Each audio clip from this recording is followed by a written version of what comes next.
ابو سفیان شام سے ایک قافلہ جس میں 50,000 سونے کے سکے اور جس میں ہر قسم کا مال موجود تھا لے کر مکہ جا رہا تھا، لیکن درمیان میں ایک بہت بڑا مسئلہ تھا۔ مکہ پہنچنے کے لیے اسے مدینہ کے پاس سے گزرنا ضروری تھا اور مدینہ میں مسلمان اس قافلے کو لوٹنے کے لیے تیار بیٹھے تھے۔ ابو سفیان نے سوچا، ذرا رکیے، یہاں سوچئے کہ مسلمان قافلہ لوٹ رہے تھے اور وہ بھی رمضان کے مہینے میں۔ پہلے جنگ بدر سے 1 سال پیچھے چلتے ہیں، جب مسلمان قریش کے ظلم اور جبر سے تنگ آ کر مکہ سے مدینہ ہجرت کر گئے تھے، تو اس وقت وہ اپنے ساتھ کچھ بھی نہیں لے کر گئے سوائے ان کپڑوں کے جو انہوں نے پہنے ہوئے تھے۔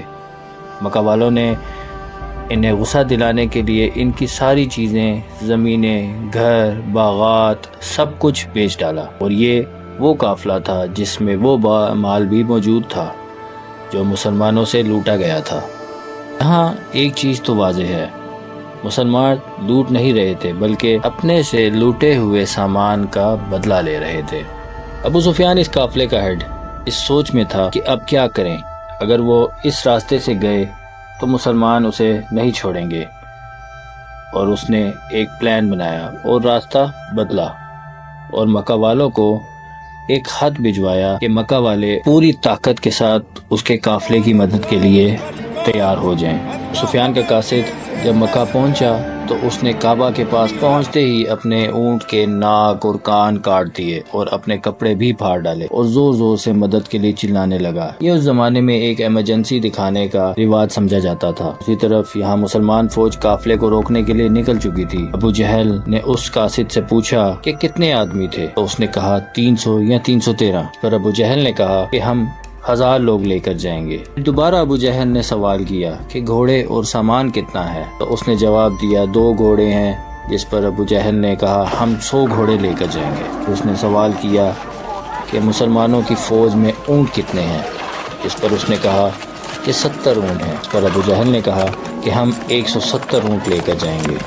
ابو سفیان کا قافلہ راستہ بدل کر مسلمانوں کی فوج سے بچ کر بھاگ گیا۔ اب لڑائی کرنے کی کوئی وجہ سامنے نہیں آتی کیونکہ قافلہ تو بچ چکا ہے، لیکن ابو جہل نے کہا اب اگر قافلہ بچ بھی جائے تو ہم ان مسلمانوں کو نہیں چھوڑیں گے، کیونکہ ایک ایک بندے کو مارنے کے لیے ہمارے پاس 3 لوگ موجود ہیں۔ اگر نبی محمد صلی اللہ علیہ وآلہ وسلم نے اپنی فوج کو بدر کے پہلے کنویں کے پاس جا کر پڑاؤ ڈالنے کا حکم دیا۔ اسی دوران ایک صحابی آپ صلی اللہ علیہ وسلم کے پاس آئے اور سوال کیا یہ جگہ آپ نے اللہ تعالیٰ کے حکم سے چوز کی ہے یا مشورے سے؟ تو آپ صلی اللہ علیہ وسلم نے فرمایا کہ یہ جگہ ہم نے مشورے سے چوز کی ہے۔ تو صحابی نے کہا کہ اگر ہم آگے جا کر پڑاؤ ڈالیں تو وہاں پانی بھی زیادہ ہے اور ہم دشمنوں کو ان کنووں پر قبضہ کرنے سے روک بھی لیں گے۔ آپ صلی اللہ علیہ وسلم کو صحابی کا مشورہ پسند آیا اور پوری فوج آدھی رات کو اس جگہ سے نکل کر دوسری جگہ۔ دوسرے دن جب ابو جہل کی فوج مسلمانوں کے سامنے آئی تو وہ مسلمانوں سے 3 گنا بڑی فوج تھی۔ عتبہ ابن ربیعہ جو کہ مکہ کا ایک بہت بڑا بزنس مین تھا،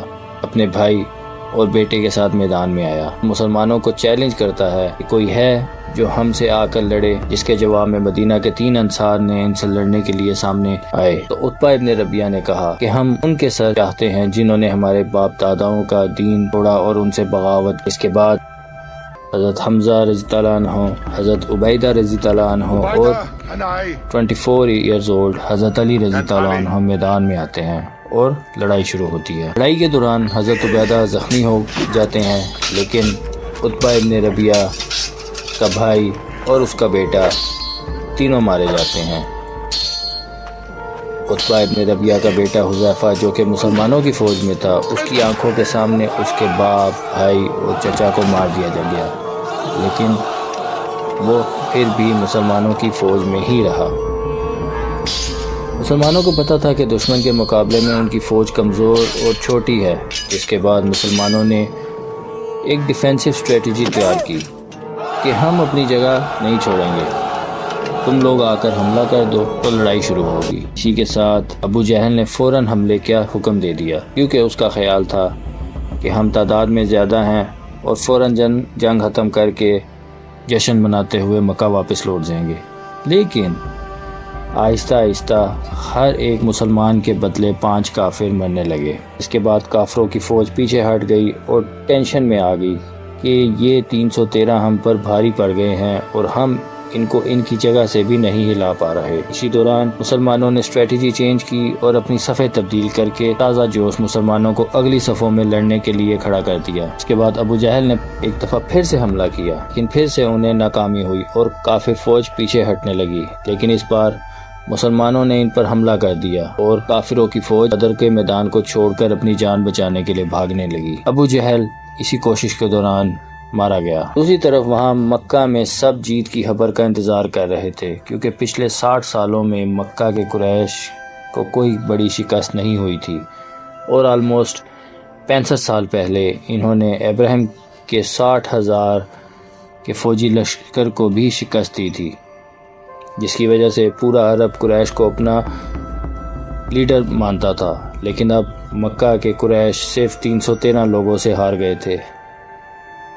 پہلے جو لوگ جان بچا کر واپس آئے تو ان پر کسی نے یقین نہیں کیا کہ ایسا بھی ہو سکتا ہے، لیکن آہستہ آہستہ انہیں سمجھ آ گیا کہ ہم پورے عرب میں اپنی عزت اور جنگ ہار چکے ہیں۔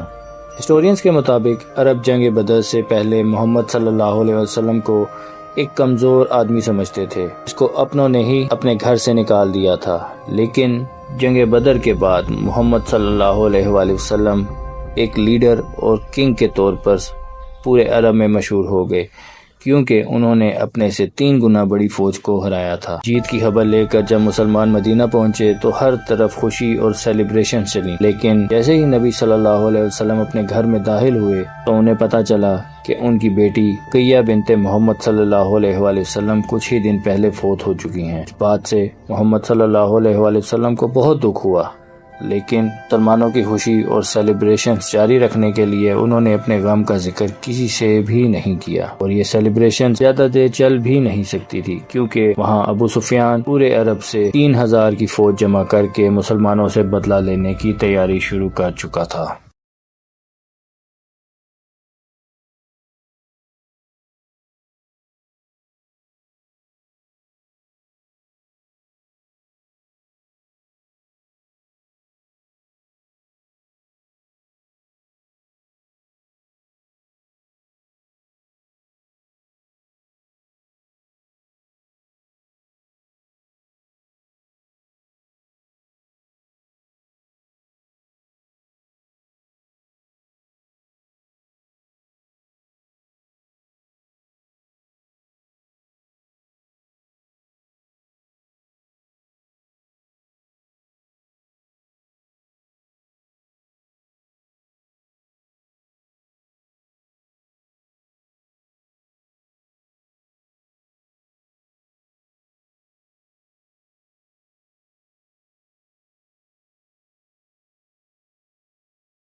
بدر میں شکست کے بعد مکہ کے کافروں نے 3000 لوگوں کی فوج تیار اور مسلمانوں پر حملے کے لیے مکہ سے روانہ ہو چکے، اور وہاں مسلمانوں نے بھی مدینہ کی حفاظت کے لیے 1000 صحابہ کی فوج تیار کی۔ اب پھر سے وہی معاملہ تھا کہ کفار مسلمانوں سے 3 گنا زیادہ تعداد میں تھے، لیکن اس بار ایک بہت ہی اہم بات تھی کہ مکہ کی فوج میں ایک ینگ اور ٹیلنٹڈ لڑکا بھی تھا جس کا نام تھا خالد بن ولید۔ رسول اللہ صلی اللہ علیہ وسلم نے کہا کہ ہمیں مدینہ کے اندر رہ کر لڑائی کرنی چاہیے، لیکن زیادہ تر نوجوان صحابہ کا کہنا تھا کہ ہمیں مدینہ سے باہر کھلے میدان میں لڑنا چاہیے، جس کے بعد رسول اللہ صلی اللہ علیہ وسلم نے اپنی رائے چھوڑ کر ایک میجورٹی کی رائے مان لی اور مدینہ سے فوج روانہ ہو گئی۔ مسلمانوں کی فوج 3 حصوں میں بانٹ دی گئی، پہلا حصہ مہاجرین، دوسرا اوس اور تیسرا ہجرج۔ بدر کی طرح یہاں بھی جنگ لڑنے کا سامان نہ ہونے کے برابر تھا۔ 1000 صحابہ میں سے تقریباً 100 صحابہ کے پاس صرف باڈی آرمرز تھے اور صرف 50 گھوڑے تھے، جس کے مقابلے میں 3000 مکہ کی فوج آ کر احد کے میدان پر مسلمانوں کا انتظار کر رہی تھی۔ ابو جہل کے قتل کے بعد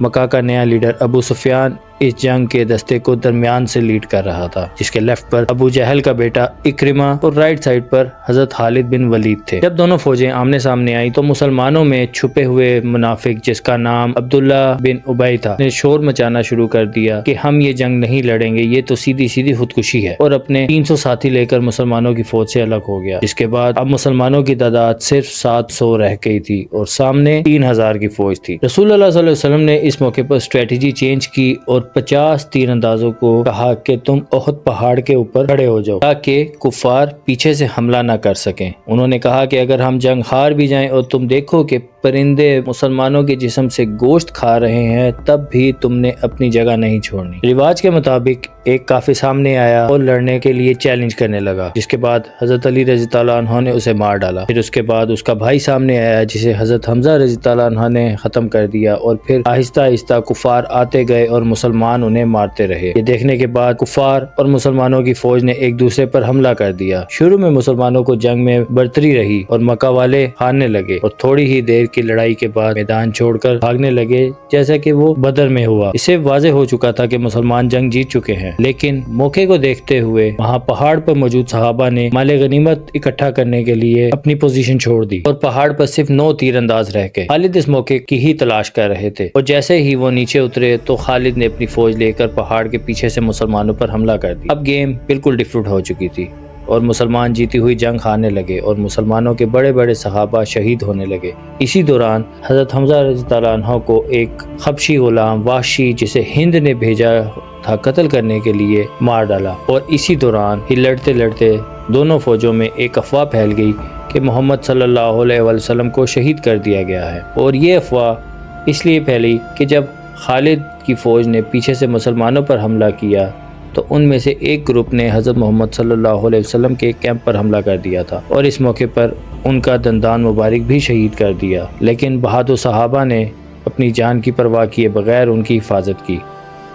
اس وقت کیمپ میں صرف 9 صحابہ موجود تھے۔ کافروں نے جب 9 میں سے 7 کو شہید کر دیا تو کافروں کو لگا کہ انہوں نے رسول اللہ صلی اللہ علیہ وسلم کو بھی شہید کر دیا ہے، لیکن انہوں نے مصعب بن عمیر جن کی صورت خو بخو نبی پاک صلی اللہ علیہ وسلم سے ملتی تھی ان کو شہید کیا تھا۔ مسلمانوں نے اس موقع پر دوبارہ سے پہاڑ پر چڑھائی کی اور نبی پاک صلی اللہ علیہ وسلم کو لے کر پہاڑ پر چلے گئے۔ وہاں کافروں کی فوج پہاڑ پر نہیں چڑھ سکتی تھی کیونکہ ان کے گھوڑے پہاڑ پر نہیں چڑھ رہے تھے اور پیدل ان کی رفتار بہت کم تھی، جس کے بعد ابو سفیان نے فیصلہ کیا کہ ہم جنگ تو جیت ہی چکے ہیں۔ واپس جانے سے پہلے ابو سفیان نے حضرت عمر رضی اللہ عنہ سے پوچھا کہ کیا ہم نے محمد کو قتل کر دیا ہے؟ تو حضرت عمر نے کہا نہیں، وہ بالکل ٹھیک ہیں اور تم جو کہہ رہے ہو وہ بھی سن رہے ہیں، جس پر ابو سفیان طیش میں آ گیا کیونکہ اس کا کوئی بھی مقصد پورا نہیں ہوا تھا اور وہ مکہ واپس روانہ ہو گیا۔ اس جنگ سے مسلمانوں کو تو بہت نقصان ہوا، لیکن مسلمانوں نے اس جنگ سے ایک یہ چیز بھی سیکھی کہ کبھی بھی اپنی لیڈر کے اگینسٹ نہیں جانا، اور پھر دیکھتے ہی دیکھتے مسلمانوں نے رومن اور پرشینز کو بھی ہرا ڈالا۔ دوسری طرف ابو سفیان نے ایک بار پھر سے پورے مکہ سے فوجیں اکٹھا شروع کر دیں اور 10,000 کی فوج تیار کر کے مسلمانوں پر حملے کی تیاری شروع کر دی۔ احد کی جنگ جیتنے کے بعد ابو سفیان پورے اعتماد میں آ گیا، اب وہ مسلمانوں کو نہیں چھوڑے گا۔ اس نے مکہ سے 10,000 لوگوں کی فوج تیار کرنا شروع کر دی۔ 10,000 یہ جان کر حیران رہ جائیں گے کہ پورے مدینہ کی آبادی، بچے، عورتیں، بوڑھے سب ملا کر بھی 10,000 نہیں بنتے تھے۔ جب رسول خدا صلی اللہ علیہ وسلم کو کافروں کی اس تیاری کا علم ہوا تو آپ نے فوراً ایک میٹنگ بلائی۔ تب جانتے تھے کہ سیدھا مقابلہ تو ناممکن ہے، اس دفعہ کچھ اور ہی کرنا پڑے گا۔ اس مشاورت میں حضرت سلیمان فارسی رضی اللہ عنہ بھی موجود تھے۔ انہوں نے مشورہ دیا کہ مکہ تو 3 اطراف سے پہاڑوں کی وجہ سے محفوظ ہے، تینوں طرف سے کوئی نہیں آ سکتا، ہمیں صرف ایک طرف کا دفاع کرنا ہے اور وہ ہے شمالی سمت، اور مدینہ کے اندر جو یہودی ہیں وہ تو پہلے سے ہی ہمارے دوست ہیں، ان سے کوئی مسئلہ نہیں ہوگا۔ اگر ہم شمالی سمت میں ایک خندق کھود لیں تو شاید ہم دفاع کر سکتے ہیں۔ ان کا یہ مشورہ سب کو پسند آیا اور فیصلہ ہوا کہ خندق کھودی جائے گی۔ 120 فٹ زمین کھودنے کا کام دیا گیا۔ سوچیں 120 فٹ کتنا ہوتا ہے، جیسے کہ ایک ہونڈا سیوک گاڑی، ویسی 8 گاڑیاں ایک ہی قطار میں اوپر نیچے رکھ دی جائیں تو پھر شاید کہیں جا کر پوری ہوگی۔ یہ کام ایسی حالت میں کیا جا رہا تھا کہ صحابہ کے پیٹ پر بھوک کی شدت سے پتھر بندھے ہوئے تھے۔ مسلمانوں نے بہت کم وقت میں مدینہ کے شمالی حصے میں 6 کلومیٹر لمبی خندق کھود دی۔ 6 کلومیٹر کتنا ہوتا ہے؟ سوچیں جیسے ایک کرکٹ سٹیڈیم اور اس جیسے 36 کرکٹ سٹیڈیمز کو لائن میں رکھتے ہیں، اور اگر اس کو کرولا کاروں میں ناپا جائے تو لگ بھگ 6560 گاڑیاں ہوں گی جو اس میں ایزیلی آ سکتی ہیں۔ خندق کھودتے ہوئے ایک بہت بڑا پتھر راستے میں آ گیا جسے توڑنا مشکل ہو گیا۔ صحابہ نے رسول خدا صلی اللہ علیہ وسلم کو اطلاع دی۔ نبی کریم صلی اللہ علیہ وسلم نے کڑھاڑی اٹھائی، زور سے پتھر پر ماری اور فرمایا شام یعنی کہ سیریا فتح ہو گیا، میں اسے ابھی دیکھ رہا ہوں۔ پھر دوسرا وار کیا اور فرمایا ایران بھی فتح ہو گیا، میں بھی ایران کے محلات دیکھ رہا ہوں۔ تیسری بار زور سے مارا اور فرمایا یمن کی چابیاں میرے ہاتھ میں دے دی گئی ہیں۔ صحابہ حیران رہ گئے کیونکہ شام، ایران اور یمن اس وقت کی سپر پاورز، یہ کیسے ممکن تھا؟ لیکن آج ہم جانتے ہیں کہ یہ سب علاقے مسلمانوں کے قبضے میں آئے۔ جب مکہ کی فوج آئی تو خندق دیکھ کر حیران رہ گئے۔ وہ یہ توقع نہیں کر رہے تھے کہ اگر وہ فوراً حملہ کرتے تو شاید مسلمانوں کو شکست دے دیتے، لیکن وہ رکے رہے۔ دونوں افواج ایک دوسرے کو دیکھتی رہیں لیکن لڑائی نہیں ہوئی۔ مسلمانوں نے آرام سے خندق کے پیچھے دفاع کیا۔ اگر کوئی مکہ کا فوجی قریب آتا تو مسلمانوں کے تیر سے اسے ہلاک کر دیا جاتا۔ کچھ دن یہی چلتا رہا، لیکن پھر مکہ کے کچھ جوان جو غصے میں آ گئے اور انہوں نے خندق پار کرنے کی کوشش کی۔ ان میں ابو جہل کا بیٹا اکرمہ بھی تھا، لیکن حضرت علی رضی اللہ عنہ نے جا کر ان کے لیڈر کو قتل کر دیا اور باقی سب بھاگ گئے۔ اب محسوس ہو رہا تھا کہ مکہ والے جنگ ہار رہے ہیں۔ یہ دیکھ کر ابو سفیان نے ایک نئی چال چلی۔ انہوں نے مدینہ کے یہودیوں کو مسلمانوں کے خلاف کرنے کی کوشش کی۔ یہودی پہلے ہی مسلمانوں کو پسند نہیں کرتے تھے، انہوں نے فوراً ہاں کر دی اور مدینہ کے اندر سے مسلمانوں کے گھروں پر حملے شروع کر دیے۔ اب مسلمان مشکل میں تھے، وہ اپنے گھروں میں عورتوں اور بچوں کی حفاظت کریں یا جنگ کے میدان میں دشمن سے لڑیں۔ یہ بہت خطرناک صورتحال تھی، حتیٰ کہ کچھ صحابہ نے مشورہ دیا کہ ہم مکہ والوں سے ایک معاہدہ کر لیں کہ ہر سال اپنی فصل کا 1/3 حصہ انہیں دیں گے تاکہ وہ واپس چلے جائیں۔ لیکن صحابہ نے کہا اگر یہ اللہ کا فیصلہ ہے تو ٹھیک، لیکن اگر یہ صرف ہماری حفاظت کے لیے ہے تو ہم ایسا نہیں کریں گے، ہم آخری دم تک لڑیں گے۔ مسلمان حوصلہ ہار رہے تھے، لیکن تب ہی ایک شخص نے پوری جنگ کا نقشہ بدل دیا۔ یہ ایک مکہ والا سردار تھا جو مسلمانوں کے پاس آیا اور کہا میں نے اسلام قبول کر لیا ہے، لیکن یہ بات کسی کو معلوم نہیں، بتائیں میں آپ کی کیا مدد کر سکتا ہوں؟ نبی کریم صلی اللہ علیہ وسلم نے فرمایا جو کچھ تم کر سکتے ہو کرو، ہم سخت مشکل میں ہیں۔ اس نے یہودیوں کے پاس جا کر کہا مکہ والے دھوکے باز ہیں، وہ تمہیں چھوڑ کر بھاگ جائیں گے، اگر تمہیں ان پر بھروسہ ہے تو ان سے کچھ مال مانگو یا ان کے کچھ ساتھی مانگو۔ پھر وہ ابو سفیان کے پاس گیا اور کہا یہودیوں پر بھروسہ نہ کرنا، وہ مسلمانوں سے ملے ہوئے ہیں۔ جب ابو سفیان نے یہودیوں سے یرغمالی مانگے تو انہوں نے انکار کر دیا۔ اس طرح ان کا اتحاد ٹوٹ گیا اور مسلمان دوبارہ طاقت میں آ گئے۔ 1 مہینے تک مکہ کی فوجیں انتظار کرتی رہیں، لیکن پھر ایک زبردست آندھی آئی جس نے ان کے خیمے، برتن، ہتھیار سب اڑا دیے۔ وہ مجبور ہو کر بھاگ گئے اور مسلمانوں کی اس طرح فتح ہو گئی۔ جب یہودیوں نے مسلمانوں سے غداری کی تو نبی کریم صلی اللہ علیہ وسلم نے ان کے خلاف کارروائی کی، ان کے مردوں کو سزا دی گئی اور عورتوں اور بچوں کو چھوڑ دیا گیا۔ یہ مدینہ کا آئین تھا اور اس کے مطابق فیصلہ ہوا۔ یہ جنگ مسلمانوں کے لیے بہت اہم تھی۔ اس کے بعد مدینہ ایک مضبوط اور آزاد اسلامی ریاست بن گیا اور نبی کریم صلی اللہ علیہ وسلم کے اقتدار کو کوئی چیلنج نہیں کر سکا۔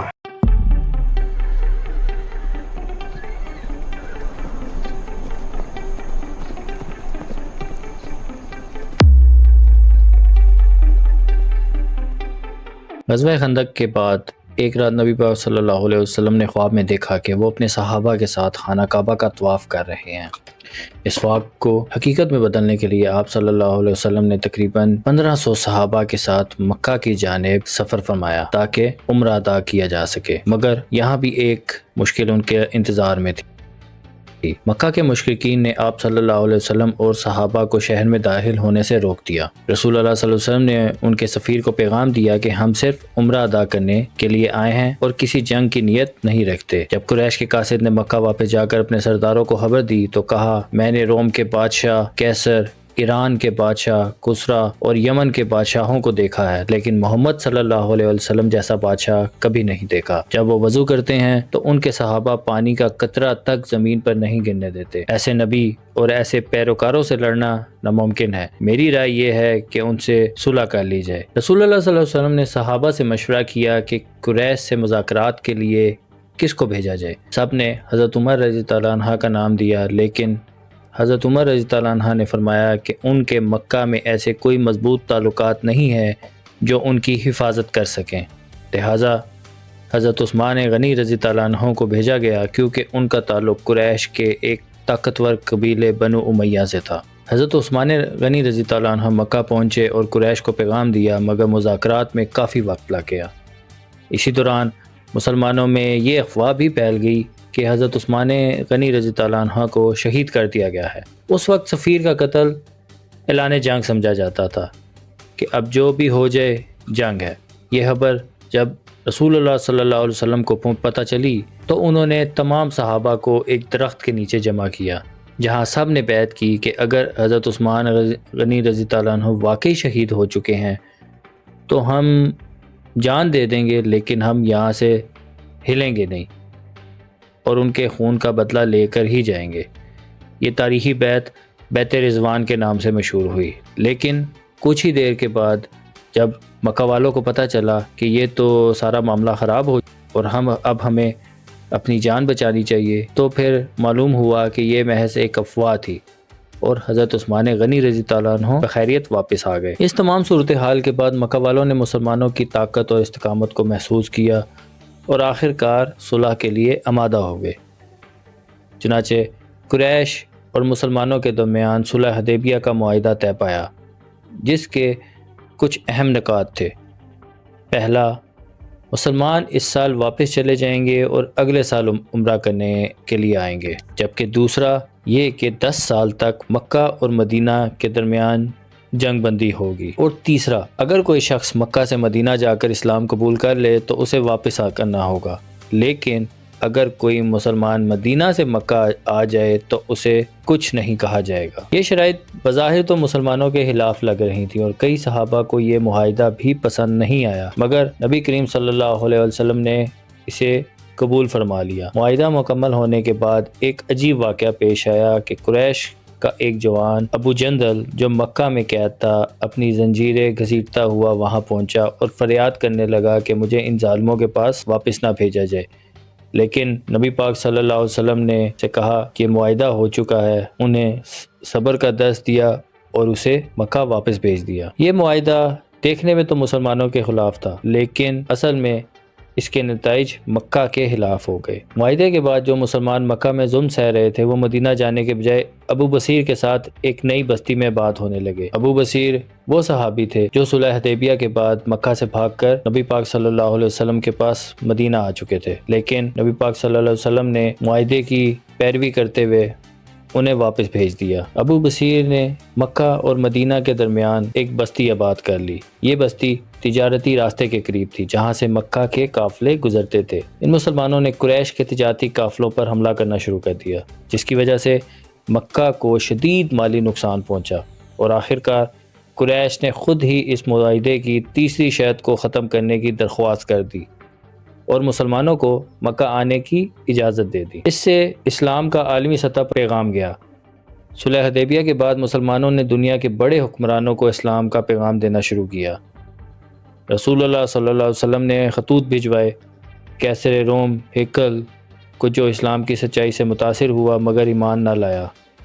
ایران کے بادشاہ خسرو نے خط کو پھاڑ دیا، جس کے بعد اس کے بیٹے نے اسے قتل کر دیا، اور حبشہ کے بادشاہ نجاشی جنہوں نے بعد میں اسلام قبول کر لیا۔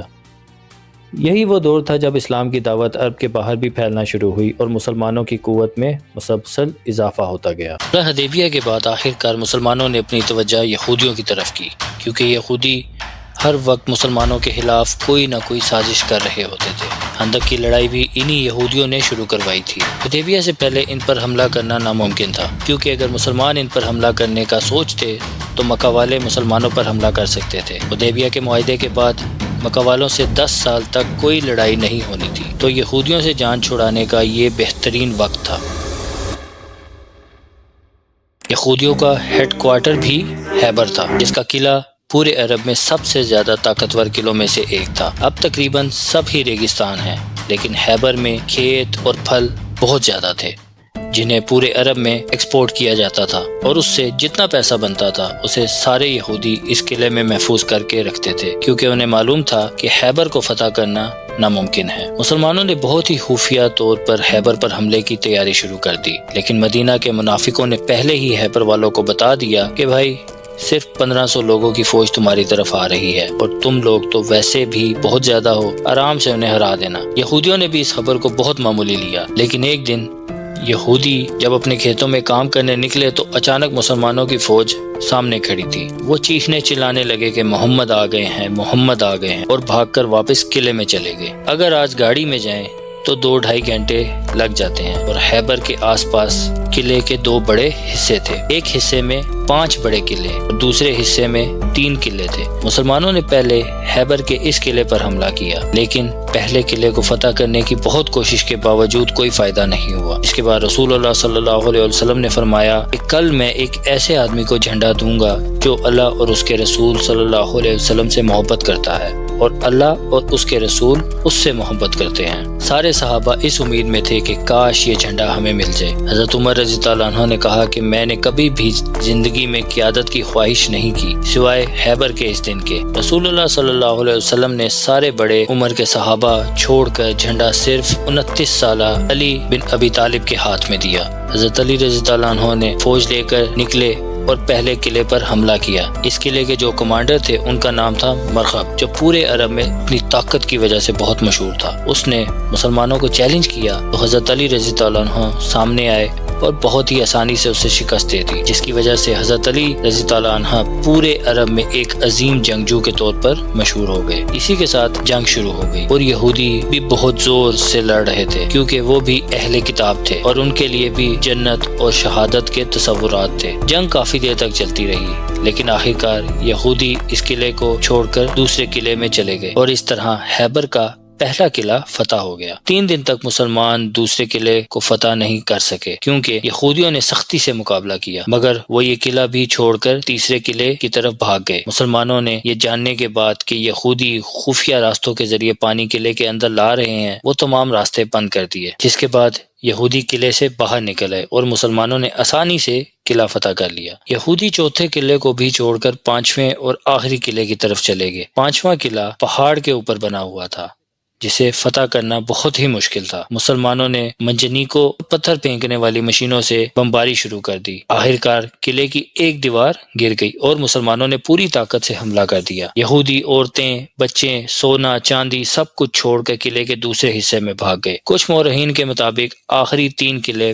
بغیر جنگ کے ہتھیار ڈال چکے تھے، جبکہ کچھ کے مطابق 2 قلعوں نے ہتھیار ڈالے اور ایک کے ساتھ جنگ ہوئی۔ آخرکار یہودیوں نے سخت جنگ کے بعد ہتھیار ڈال دیے اور رسول اللہ صلی اللہ علیہ وسلم نے خیبر کو فتح کر لیا۔ خیبر کی فتح کے بعد مسلمانوں کو اتنا سونا اور دولت ملی کہ ایسا لگا جیسے آج پاکستان میں اچانک تیل دریافت ہو جائے اور سب کچھ بدل جائے۔ حضرت عمر رضی اللہ عنہ نے فرمایا کہ یہ پہلی بار تھا کہ خیبر میں ہم نے پیٹ بھر کر کھانا کھایا۔ جو مسلمان مکہ سے ہجرت کر کے مدینہ آئے تھے ان سب نے اپنے مدینہ کے بھائیوں کو ان کے قرضے واپس کر دیے۔ مسلمان جو پہلے ایک غریب قوم تھی اب عرب کی سب سے طاقتور اور امیر قوم بن چکی تھی۔ اب سوال یہ پیدا ہوتا ہے کہ عرب میں اتنے زیادہ یہودی نہیں تھے تو سارے یہودی مدینہ اور اس کے آس پاس کیوں رہتے تھے؟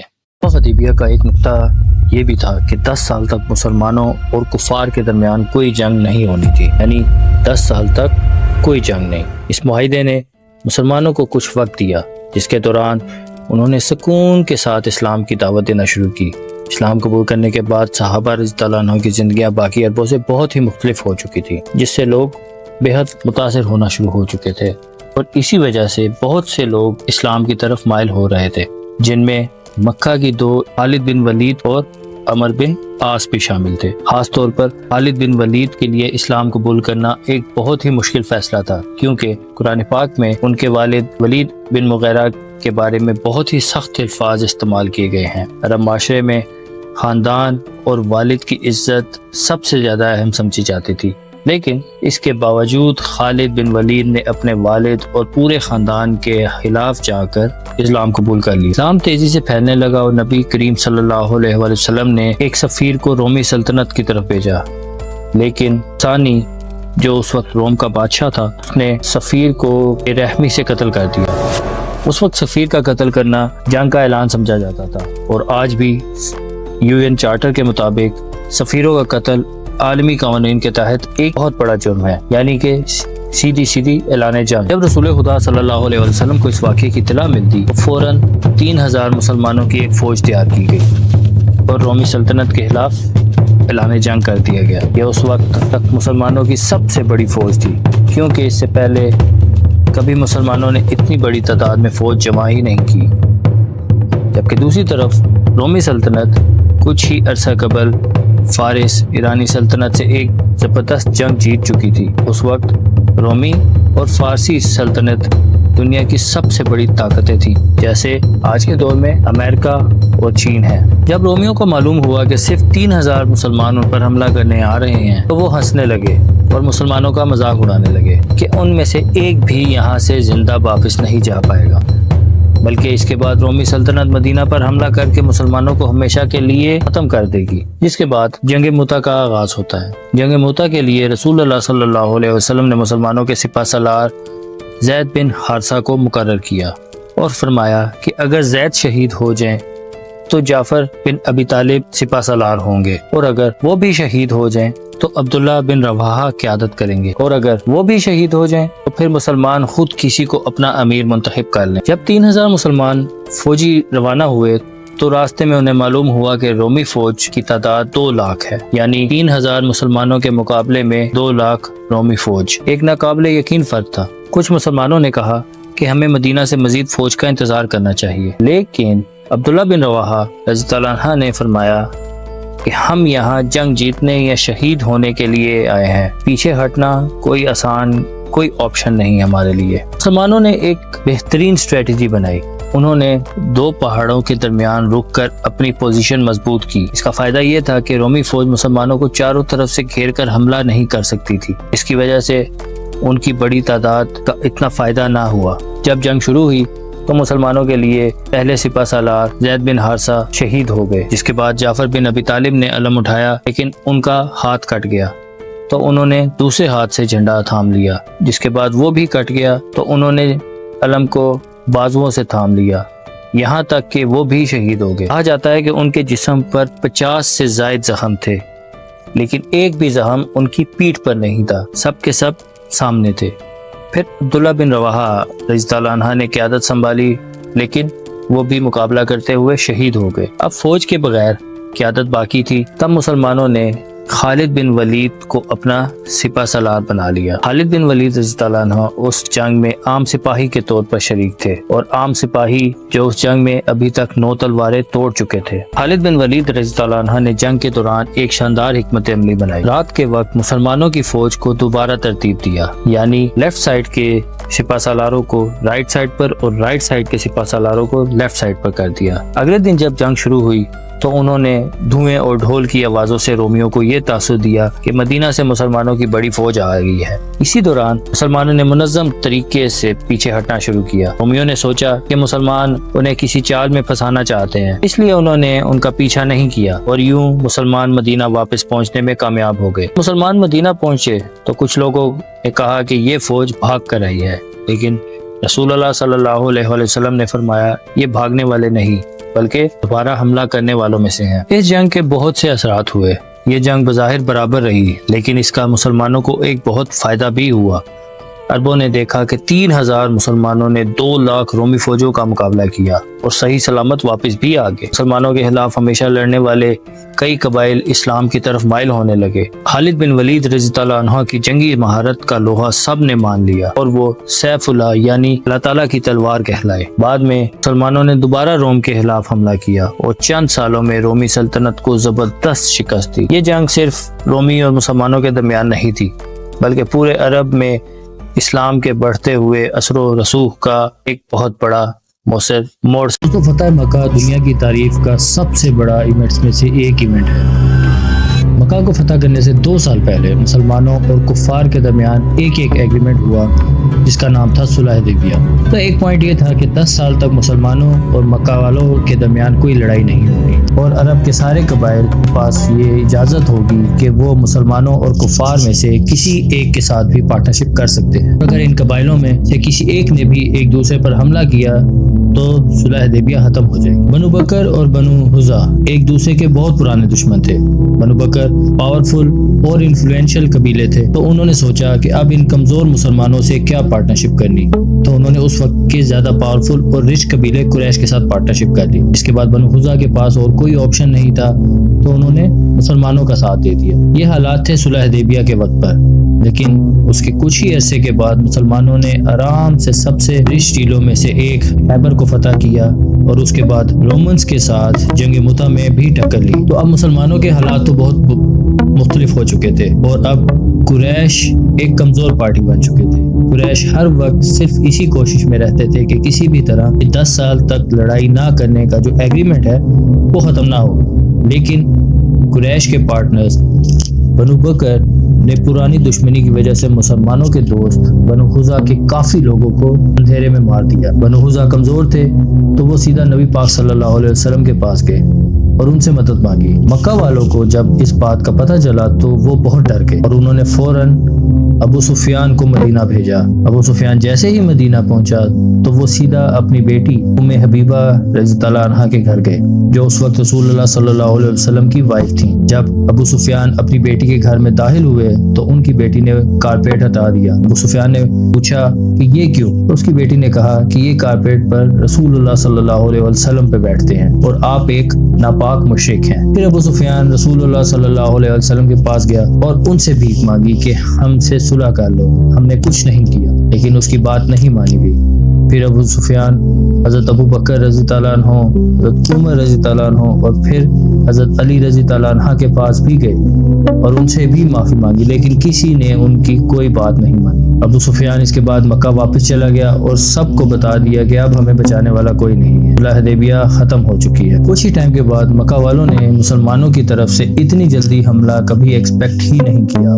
مدینہ میں صرف رسول اللہ صلی اللہ علیہ وسلم کسی کو بتائے بغیر حملے کی تیاری شروع کر دی اور کسی کو نہیں بتایا کہ حملہ کب اور کہاں ہوگا۔ ایون حضرت ابو بکر رضی اللہ عنہ نے اپنی بیٹی عائشہ رضی اللہ عنہ سے بھی پوچھا، لیکن انہوں نے بھی جواب دیا کہ مجھے کچھ معلوم نہیں۔ رسول اللہ صلی اللہ علیہ وسلم نے عرب کو کنفیوز کرنے کے لیے ایک چھوٹی فوج مدینہ کے بجائے رومن کی طرف بھی بھیجی تاکہ لوگ سمجھے کہ مسلمان رومن امپائر پر حملہ کرنا چاہ رہے ہیں۔ مکہ بالکل سیف ہے، لیکن مکہ بالکل بے خبر رہا۔ اس کے بعد ایک شخص خاطب بن ابی بلتا نے ایک عورت کے ذریعے مکہ والوں کو ایک لیٹر بھیج دیا کہ مسلمان حملہ کر رہے ہیں تو تیار ہو جاؤ، لیکن اللہ تعالیٰ نے رسول اللہ صلی اللہ علیہ وسلم کو پہلے ہی اس خط کے بارے میں بتا دیا۔ اس کے بعد رسول اللہ نے حضرت علی رضی اللہ عنہ کو اس عورت کو روکنے کے لیے بھیجا۔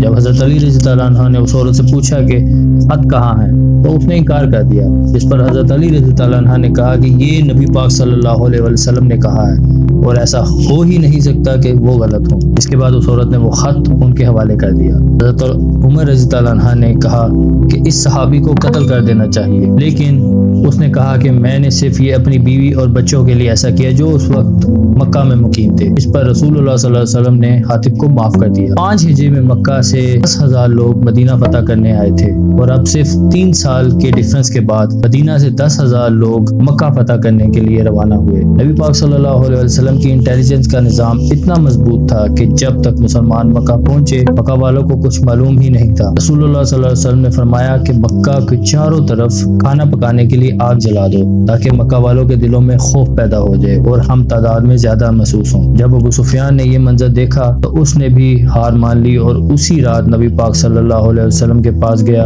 اور اسلام قبول کر لیا۔ رسول اللہ صلی اللہ علیہ وسلم نے آرڈر دیا کہ کل ابو سفیان کو اونچی جگہ کھڑا کیا جائے تاکہ وہ مسلمانوں کی فل پاور سے مکہ فتح کرتے ہوئے دیکھ سکے۔ اس سے 8 سال پہلے نبی پاک صلی اللہ علیہ وسلم ایک مسلمان کے ساتھ مکہ چھوڑ کر گئے تھے اور اب 10,000 مسلمانوں کے ساتھ مکہ واپس آ رہے تھے۔ خالد رضی اللہ عنہ سعود سے اور زبیر بن عوام عثمان رضی اللہ عنہ لیفٹ سائڈ سے مکہ میں داخل ہوئے۔ رسول اللہ صلی اللہ علیہ وسلم نے سب کو آرڈر دیا کہ کسی کو بھی بلا وجہ قتل نہیں کرنا۔ ابو سفیان نے اونچی جگہ سے مسلمانوں کی طاقت دیکھنے کے بعد کہا کہ اب ہمارے بھائی کے بیٹے کو کوئی دنیا میں نہیں روک سکتا۔ کچھ لوگوں نے پھر بھی لڑنے کی کوشش کی، لیکن حضرت خالد رضی اللہ عنہ نے انہیں خاموش کروا دیا۔ فتح مکہ کے دوران عثمان بن طلحہ رضی اللہ عنہ کعبہ کی چابیوں کے امین تھے۔ جب رسول اللہ صلی اللہ علیہ وسلم مکہ میں داخل ہوئے تو آپ صلی اللہ علیہ وسلم نے حضرت علی رضی اللہ عنہ کو حکم دیا کہ وہ عثمان بن طلحہ رضی اللہ عنہ سے خانہ کعبہ کی چابیاں لے کر دروازہ کھولیں۔ حضرت علی رضی اللہ عنہ نے حضرت عثمان بن طلحہ رضی اللہ عنہ سے چابیاں طلب کی، لیکن انہوں نے انکار کر دیا۔ اس پر حضرت علی رضی اللہ عنہ نے ان سے زبردستی چابیاں لی اور دروازہ کھول دیا۔ رسول اللہ صلی اللہ علیہ وسلم خانہ کعبہ میں داخل ہوئے اور عبادت کے بعد باہر تشریف لائے تو اللہ کی وحی نازل ہوئی کہ بے شک اللہ تعالیٰ نے اللہ تمہیں حکم دیتا ہے کہ مانتے ان کے اہل لوگوں کو لٹاؤ۔ پر نبی پاک صلی اللہ علیہ وسلم نے حضرت علی رضی اللہ عنہ کو حکم دیا کہ وہ چابی عثمان بن طلحہ رضی اللہ عنہ کو واپس کر دیں اور فرمایا یہ چابی قیامت تک تمہارے خاندان میں رہے گی اور تم سے صرف ظالم ہی چھینے گا۔ یہ سن کر عثمان بن طلحہ رضی اللہ عنہ نے فوراً اسلام قبول کر لیا۔ آج بھی خانہ کعبہ کی چابی عثمان بن طلحہ رضی اللہ عنہ کے خاندان بنو شیبہ کے پاس ہی ہے اور 1400 سال سے یہی خاندان اس کی دیکھ بھال کر رہا ہے۔ مکہ فتح ہونے کے بعد رسول اللہ صلی اللہ علیہ وسلم نے کعبہ میں موجود 360 بتوں کو توڑ دیا اور مکہ کو ایک ہولی سٹی ڈکلیئر کر دیا۔ اس کے بعد آپ نے سب کو معاف کر دیا اور واپس مدینہ چلے گئے اور اب عرب کی یہ ریاست سب سے طاقتور ریاستوں میں سے ایک تھی۔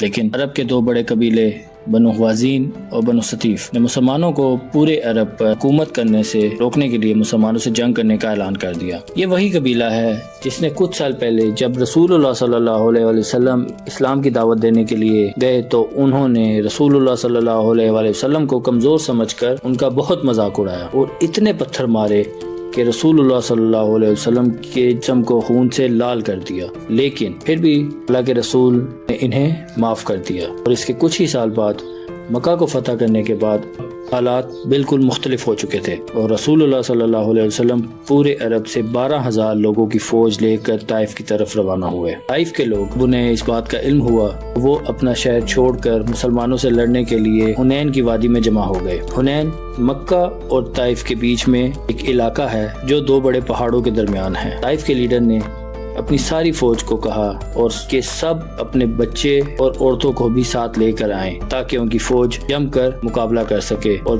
پوری دلیری اور ڈیڈیکیشن کے ساتھ رہے۔ مکہ کو فتح کرنے کے صرف 14 دن بعد رسول اللہ صلی اللہ علیہ وسلم 12,000 لوگوں کی فوج لے کر طائف کی طرف روانہ ہوئے۔ یہ فوج بدر احد کی طرح صرف اسٹرانگ اور مضبوط ایمان والے صحابہ کی نہیں تھی، بلکہ اس میں بہت سارے نئے صحابہ بھی تھے جو اس جنگ سے کچھ ہی عرصہ پہلے مسلمان ہوئے تھے، تو انہیں مسلمانوں کی اسٹرگل جو انہوں نے بدر احد اور خندق میں کی تھی اتنا اس کے بارے میں پتہ نہیں تھا۔ تو انہوں نے رسول اللہ صلی اللہ علیہ وسلم سے ایک عجیب ڈیمانڈ کی، ہمیں ایک ایسا درخت اور ایک ایسا پیڑ بنا کر دیں جو بہت بڑا ہو اور اس کے نیچے بہت شیڈ ہو، مطلب آپ تو نبی ہیں، آپ تو کچھ بھی کر سکتے ہیں۔ تو رسول اللہ صلی اللہ علیہ وسلم نے انہیں کہا اب تم مجھ سے وہی ڈیمانڈز کر رہے ہو، تم لوگ تو انتہائی جاہل ہو۔ پھر کچھ اور نئے مسلمان کہنے لگے کہ ہمارے نمبرز تو بہت زیادہ ہیں، ہم 12,000 ہیں، ہم تو آرام سے جیت جائیں گے۔ لیکن رسول اللہ صلی اللہ علیہ وسلم کو بہت غصہ آیا کیونکہ یہ نئے مسلمان اللہ تعالیٰ سے زیادہ اپنے نمبرز پر یقین کرنے لگے تھے۔ مسلمان دو پہاڑوں کے درمیان صبح ہونے سے کچھ ہی دیر پہلے اندھیرے میں پہنچے۔ جیسے ہی مسلمان وہاں سے کراس کرنے لگے تو پہاڑوں سے بہت سارے تیر اور پتھر برسنے لگے اور اتنے پریسائز طریقے سے کہ کچھ ہی دیر میں بہت سارے صحابہ شہید ہو گئے اور ان سب سے بچنے کا کوئی بھی طریقہ نہیں تھا۔ تو مسلمان وہاں سے واپس مکہ کی طرف بھاگنے لگے۔ یہ دیکھ کر دشمن کی فوج نے مسلمانوں پر فل فلیج حملہ کر دیا اور مسلمانوں کی آلموسٹ پوری فوج 12,000 لوگ جنگ چھوڑ کر بھاگنے لگی۔ ایسا لگ رہا تھا کہ مسلمان کلیئرلی یہ جنگ ہار چکے ہیں۔ وہ بہت خوشی اور جوش کے ساتھ بہت تیزی سے آگے بڑھ رہے تھے کیونکہ انہوں نے دیکھا کہ ساری فوج بھاگ رہی ہے، لیکن جیسے ہی کوئی ڈسٹ کلیئر ہوئی تو انہوں نے دیکھا کہ رسول اللہ صلی اللہ علیہ وسلم اپنے کچھ ساتھیوں کے ساتھ وہیں کھڑے ہیں اور ایک قدم بھی پیچھے نہیں ہٹے، جس کے بعد وہ سب رسول اللہ صلی اللہ علیہ وسلم کی طرف بڑھے اور رسول اللہ صلی اللہ علیہ وسلم بھی پیچھے ہٹنے کے بجائے اکیلے ہی دشمن کی طرف بڑھنے لگے اور زور زور سے کہنے لگے، میں ہوں محمد عبداللہ کا بیٹا اور اللہ کا رسول۔ اس پر رسول اللہ صلی اللہ علیہ وسلم کے چچا عباس رضی اللہ عنہ نے اونٹ کو روکنے کی کوشش کی تو رسول اللہ صلی اللہ علیہ وسلم اونٹ سے نیچے اترے اور دوبارہ دشمن کی طرف بڑھنے لگے۔ یہ دیکھ کر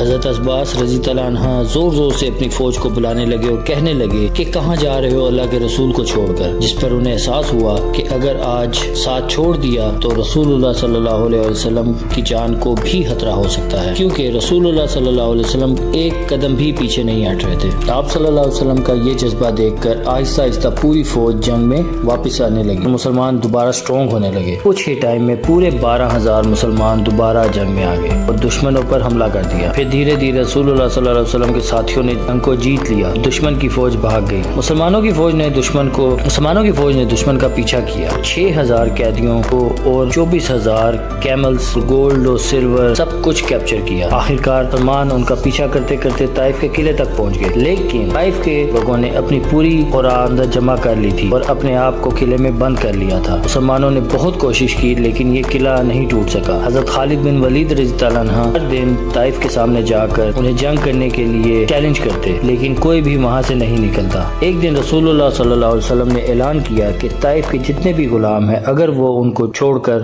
مسلمان ہو جائیں تو انہیں آزادی دے دی جائے گی۔ اس وجہ سے بہت سارے غلام طائف سے مسلمانوں کی طرف آئے۔ آخرکار رسول اللہ صلی اللہ علیہ وسلم نے فیصلہ کیا کہ اب ان پر اور ٹائم ویسٹ کرنے کا کوئی فائدہ نہیں، یہ مسلمانوں کا کچھ نہیں بگاڑ سکتے۔ تو مسلمان وہاں سے واپس مکہ کی طرف روانہ ہو گئے۔ جانے سے پہلے کچھ مسلمانوں نے رسول اللہ صلی اللہ علیہ وسلم سے کہا، ویسے بھی ہم واپس جا رہے ہیں، ایٹ لیسٹ ان طائف والوں کے لیے کوئی بد دعا تو کریں۔ جس پر رسول اللہ صلی اللہ علیہ وسلم نے اپنے ہاتھ اٹھائے اور اللہ تعالیٰ سے دعا کی، یا اللہ طائف کو میرے پاس مسلمان بنا کر لے آئے۔ مسلمان واپس مکہ پہنچے اور یہاں مدینہ والوں کو لگا کہ رسول اللہ صلی اللہ علیہ وسلم اپنا نیٹو شہر مکہ کیپٹل بنائیں گے اور مدینہ والوں کو ہمیشہ کے لیے چھوڑ دیں گے۔ اس جنگ میں جتنا مال مسلمانوں کے ہاتھ آیا اس میں سے بہت بڑا حصہ رسول اللہ صلی اللہ علیہ وسلم نے مکہ والوں کو دے دیا، جو بھی کچھ ہی دن پہلے مسلمان ہوئے تھے۔ اس میں 100 اونٹ رسول اللہ صلی اللہ علیہ وسلم نے ابو سفیان کو بھی دیے، جسے صرف ایک مہینہ پہلے ابو سفیان مسلمانوں کا سب سے بڑا دشمن سمجھا جاتا تھا۔ جب انہیں 100 اونٹ ملے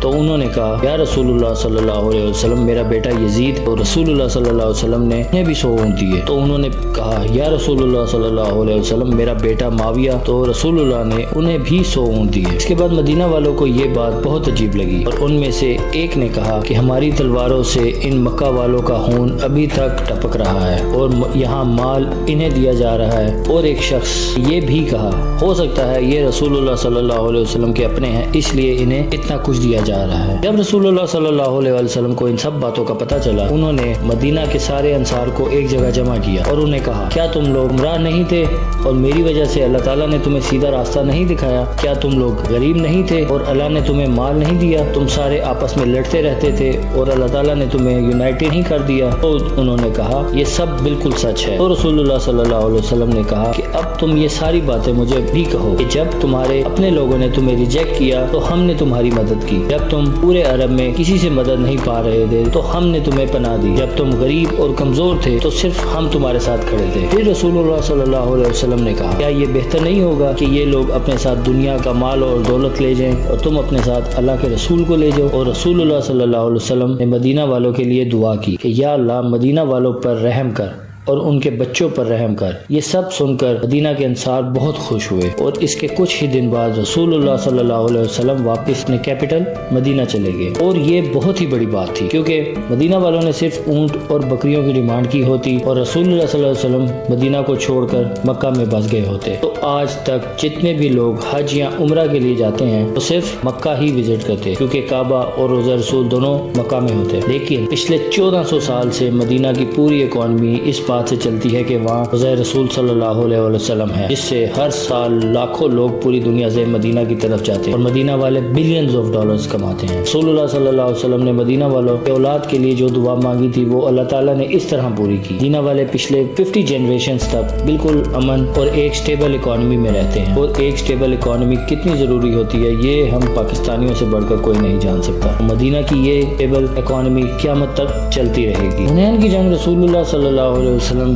کی عربیوں سے آخری جنگ تھی۔ عرب کی وار بدر سے شروع ہوئی، وہ آخر کار حنین میں ختم ہو گئی تھی۔ اس کے بعد پورے عرب میں امن اور پیس کا ٹائم شروع ہو چکا تھا، لیکن اس بار عرب کے لیڈر مسلمان تھے۔ کچھ ہی عرصے بعد جب طائف کے لوگوں نے دیکھا کہ آس پاس کے سبھی قبیلے مسلمان ہو رہے ہیں تو وہ بھی رسول اللہ صلی اللہ علیہ وسلم کے پاس آ کر مسلمان ہو گئے۔ رسول اللہ صلی اللہ علیہ وسلم نے خود یہ ایک بار کہا کہ طائف کا دن ان کی زندگی کا مشکل ترین دن تھا، لیکن رسول اللہ صلی اللہ علیہ وسلم طائف ہی کیوں گئے؟ یہ مسلمانوں کے لیے سب سے بڑے دن کی کہانی ہے، اور وہ ہے ہجرت۔ تو فتح مکہ دنیا کی تاریخ کا سب سے بڑا ایونٹس میں سے ایک ایونٹ ہے۔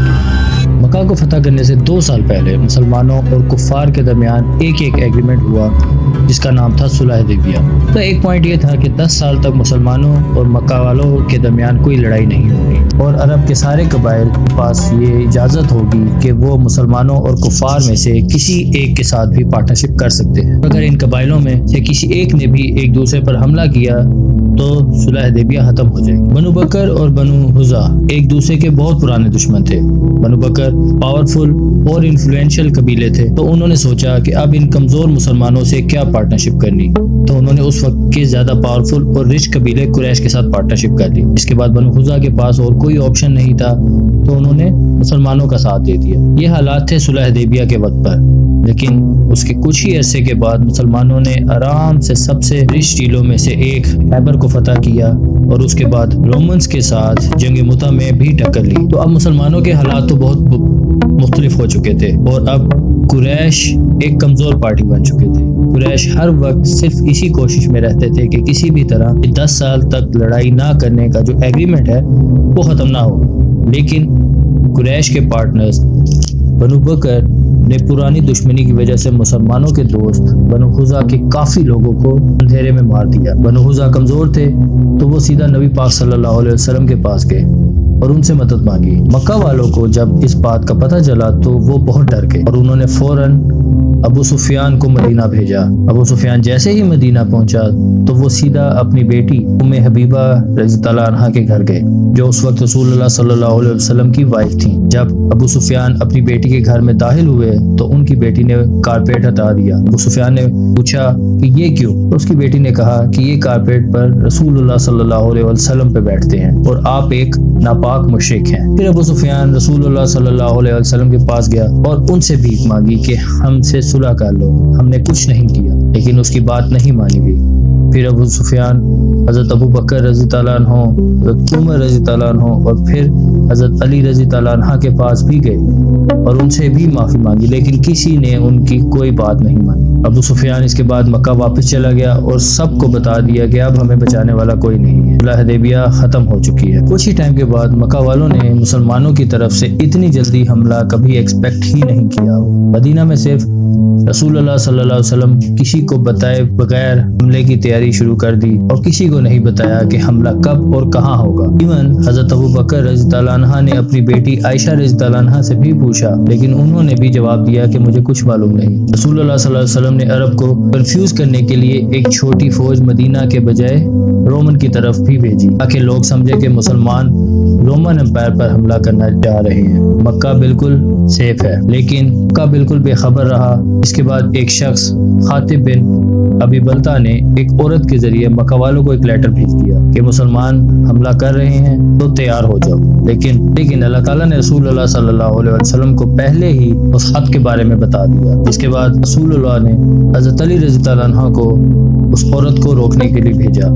جب حضرت علی رضی اللہ عنہ نے اس عورت سے پوچھا کہ خط کہاں کہاں ہیں؟ تو اس نے انکار کر دیا، جس پر حضرت علی رضی اللہ عنہ نے کہا کہ یہ نبی پاک صلی اللہ علیہ وسلم نے کہا ہے اور ایسا ہو ہی نہیں سکتا کہ وہ غلط ہوں۔ اس کے بعد اس عورت نے وہ خط ان کے حوالے کر دیا۔ حضرت عمر رضی اللہ عنہ نے کہا کہ اس صحابی کو قتل کر دینا چاہیے، لیکن اس نے کہا کہ میں نے صرف یہ اپنی بیوی اور بچوں کے لیے ایسا کیا جو اس وقت مکہ میں مقیم تھے۔ اس پر رسول اللہ صلی اللہ علیہ وسلم نے حاطب کو معاف کر دیا۔ 5 ہجری میں مکہ سے 10,000 لوگ مدینہ فتح کرنے آئے تھے اور اب صرف 3 سال کے ڈیفرنس کے بعد مدینہ سے 10,000 لوگ مکہ فتح کرنے کے لیے روانہ ہوئے۔ نبی پاک صلی اللہ علیہ وسلم کی انٹیلیجنس کا نظام اتنا مضبوط تھا کہ جب تک مسلمان مکہ پہنچے مکہ والوں کو کچھ معلوم ہی نہیں تھا۔ رسول اللہ صلی اللہ علیہ وسلم نے فرمایا کہ مکہ کے چاروں طرف کھانا پکانے کے لیے آگ جلا دو تاکہ مکہ والوں کے دلوں میں خوف پیدا ہو جائے اور ہم تعداد میں زیادہ محسوس ہوں۔ جب ابو سفیان نے یہ منظر دیکھا تو اس نے بھی ہار مان لی اور اسی رات نبی پاک صلی اللہ علیہ وسلم کے پاس گیا اور اسلام قبول کر لیا۔ رسول اللہ صلی اللہ علیہ وسلم نے آرڈر دیا کہ کل ابو سفیان کو اونچی جگہ کھڑا کیا جائے تاکہ وہ مسلمانوں کی فل پاور سے مکہ فتح کرتے ہوئے دیکھ سکے۔ اس سے 8 سال پہلے نبی پاک صلی اللہ علیہ وسلم ایک مسلمان کے ساتھ مکہ چھوڑ کر گئے تھے اور اب 10,000 مسلمانوں کے ساتھ مکہ واپس آ رہے تھے۔ خالد رضی اللہ عنہ ساؤتھ سے اور زبیر بن عوان رضی اللہ عنہ لیفٹ سائڈ سے مکہ میں داخل ہوئے۔ رسول اللہ صلی اللہ علیہ وسلم نے سب کو آرڈر دیا کہ کسی کو بھی بلا وجہ قتل نہیں کرنا۔ ابو سفیان نے اونچی جگہ سے مسلمانوں کی طاقت دیکھنے کے بعد کہا کہ اب ہمارے بھائی کے بیٹے کو کوئی دنیا میں نہیں روک سکتا۔ کچھ لوگوں نے پھر بھی لڑنے کی کوشش کی لیکن حضرت خالد رضی اللہ عنہ نے انہیں خاموش کروا دیا۔ مکہ کے دوران عثمان بن طلحہ رضی اللہ عنہ کعبہ کی چابیوں کے امین تھے۔ جب رسول اللہ صلی اللہ علیہ وسلم مکہ میں داخل ہوئے تو آپ صلی اللہ علیہ وسلم نے حضرت علی رضی اللہ عنہ کو حکم دیا کہ وہ عثمان بن طلحہ رضی اللہ عنہ سے خانہ کعبہ کی چابیاں لے کر دروازہ کھولیں۔ حضرت علی رضی اللہ عنہ نے حضرت عثمان بن طلحہ رضی اللہ عنہ سے چابیاں طلب کی لیکن انہوں نے انکار کر دیا۔ اس پر حضرت علی رضی اللہ عنہ نے ان سے زبردستی چابیاں لی اور دروازہ کھول دیا۔ رسول اللہ صلی اللہ علیہ وسلم خانہ کعبہ میں داخل ہوئے اور عبادت کے بعد باہر تشریف لائے تو اللہ کی وحی نازل ہوئی کہ بے شک اللہ تعالیٰ نے اللہ تمہیں حکم دیتا ہے کہ مانتے ان کے اہل لوگوں کو لٹاؤ۔ پر نبی پاک صلی اللہ علیہ وسلم نے حضرت علی رضی اللہ عنہ کو حکم دیا کہ وہ چابی عثمان بن طلحہ رضی اللہ عنہ کو واپس کر دیں اور فرمایا یہ چابی قیامت تک تمہارے خاندان میں رہے گی اور تم سے صرف ظالم ہی چھینے گا۔ یہ سن کر عثمان بن طلحہ رضی اللہ عنہ نے فوراً اسلام قبول کر لیا۔ آج بھی خانہ کعبہ کی چابی عثمان بن طلحہ رضی اللہ عنہ کے خاندان بنو شیبہ کے پاس ہی ہے اور 1400 سال سے یہی خاندان اس کی دیکھ بھال کر رہا ہے۔ مکہ فتح ہونے کے بعد رسول اللہ صلی اللہ علیہ وسلم نے کعبہ میں موجود 360 بتوں کو توڑ دیا اور مکہ کو ایک ہولی سٹی ڈکلیئر کر دیا۔ اس کے بعد آپ نے سب کو معاف کر دیا اور واپس مدینہ چلے گئے اور اب عرب کی یہ ریاست سب سے طاقتور ریاستوں میں سے ایک تھی۔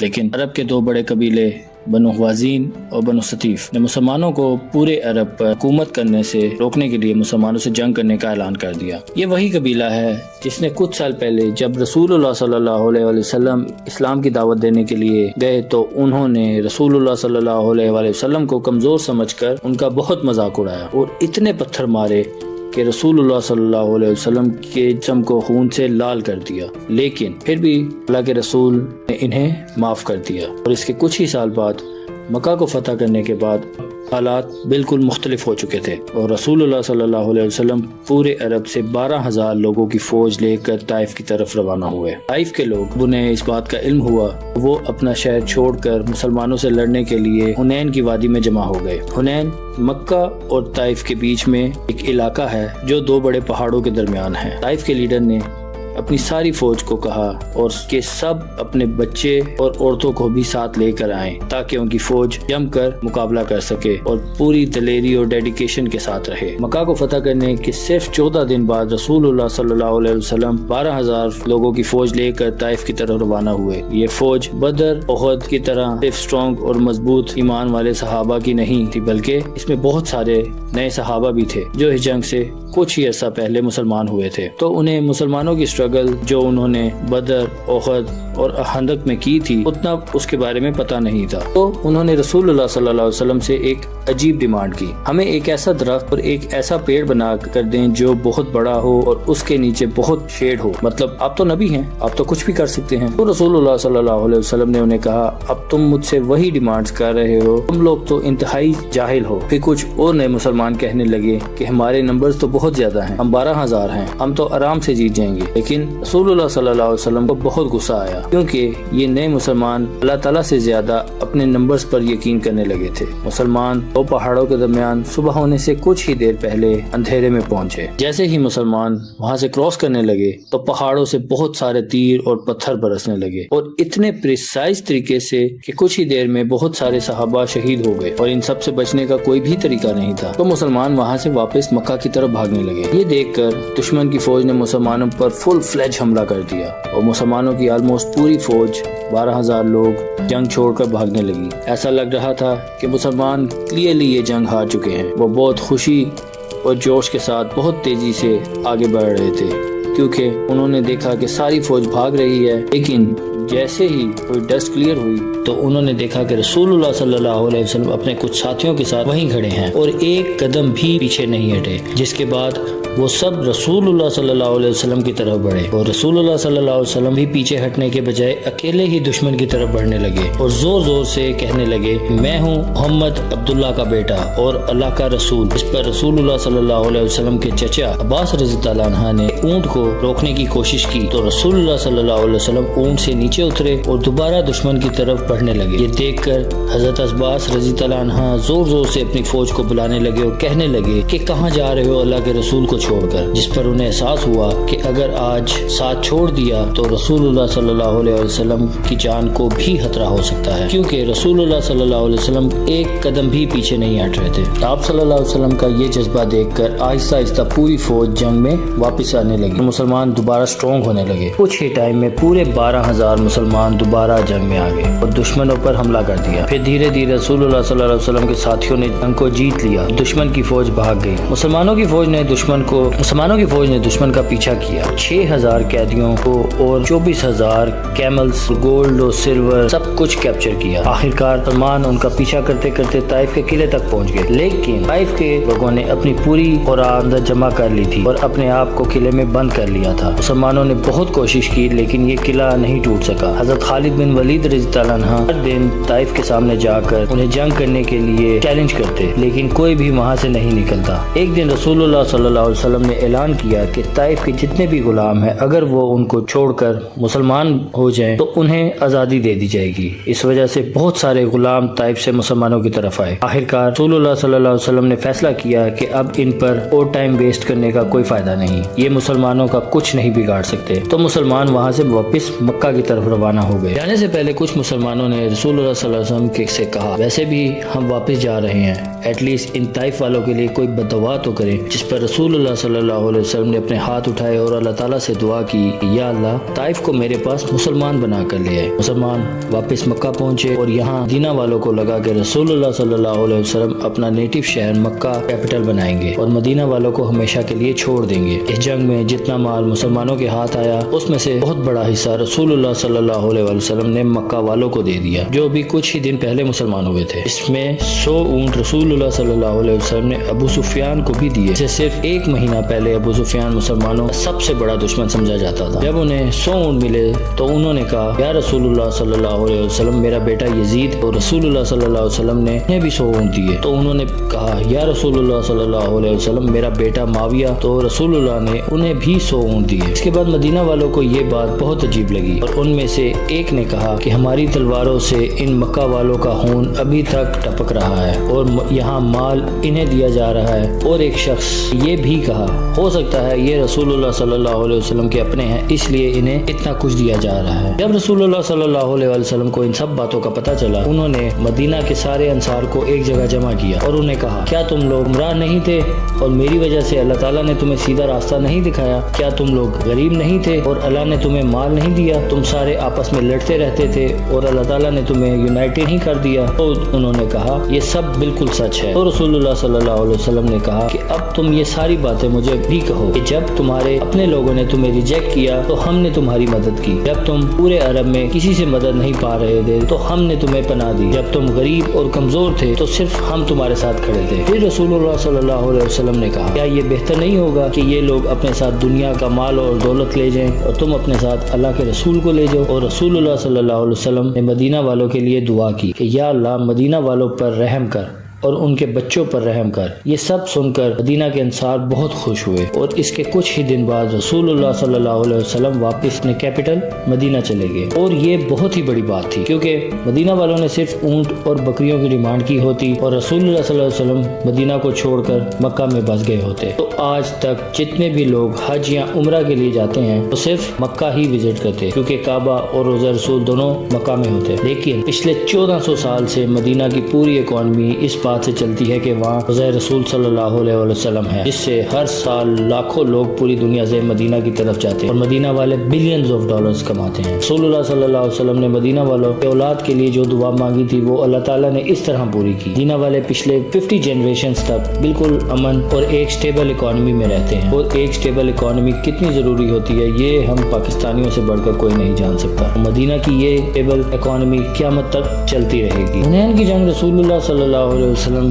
کی عربیوں سے آخری جنگ تھی۔ عرب کی وار جو بدر سے شروع ہوئی وہ آخر کار حنین میں ختم ہو گئی تھی، اس کے بعد پورے عرب میں امن اور پیس کا ٹائم شروع ہو چکا تھا، لیکن اس بار عرب کے لیڈر مسلمان تھے۔ کچھ ہی عرصے بعد جب طائف کے لوگوں نے دیکھا کہ آس پاس کے سبھی قبیلے مسلمان ہو رہے ہیں تو وہ بھی رسول اللہ صلی اللہ علیہ وسلم کے پاس آ کر مسلمان ہو گئے۔ رسول اللہ صلی اللہ علیہ وسلم نے خود یہ ایک بار کہا کہ طائف کا دن ان کی زندگی کا مشکل ترین دن تھا، لیکن رسول اللہ صلی اللہ علیہ وسلم طائف ہی کیوں گئے؟ یہ مسلمانوں کے لیے سب سے بڑے دن کی کہانی ہے اور وہ ہے ہجرت کی فتح کے بعد عرب کی سرزمین پر ایک نیا سورج طلوع ہو چکا تھا۔ ہر طرف بس ایک ہی صدا گونج رہی تھی کہ محمد صلی اللہ علیہ وسلم اللہ کے سچے رسول ہیں۔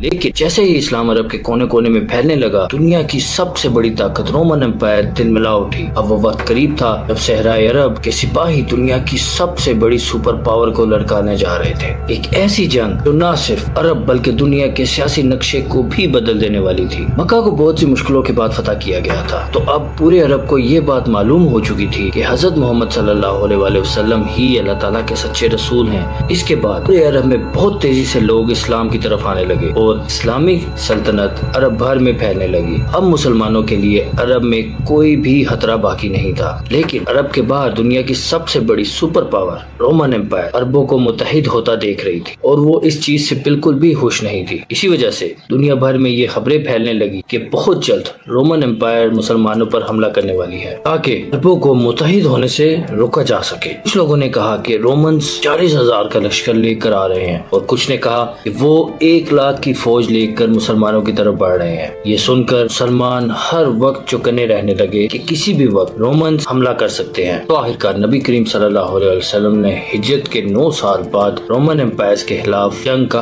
اعلان فرما دیا اور مسلمانوں کی ایک فوج تیار کرنا شروع کر دی۔ اس سے پہلے جب بھی آپ صلی اللہ علیہ وسلم کسی علاقے پر حملہ کرتے تو آپ سب سے پہلے کسی کو نہیں بتاتے تھے کہ حملہ کہاں ہوگا، لیکن اب حالات بالکل مختلف ہو چکے تھے۔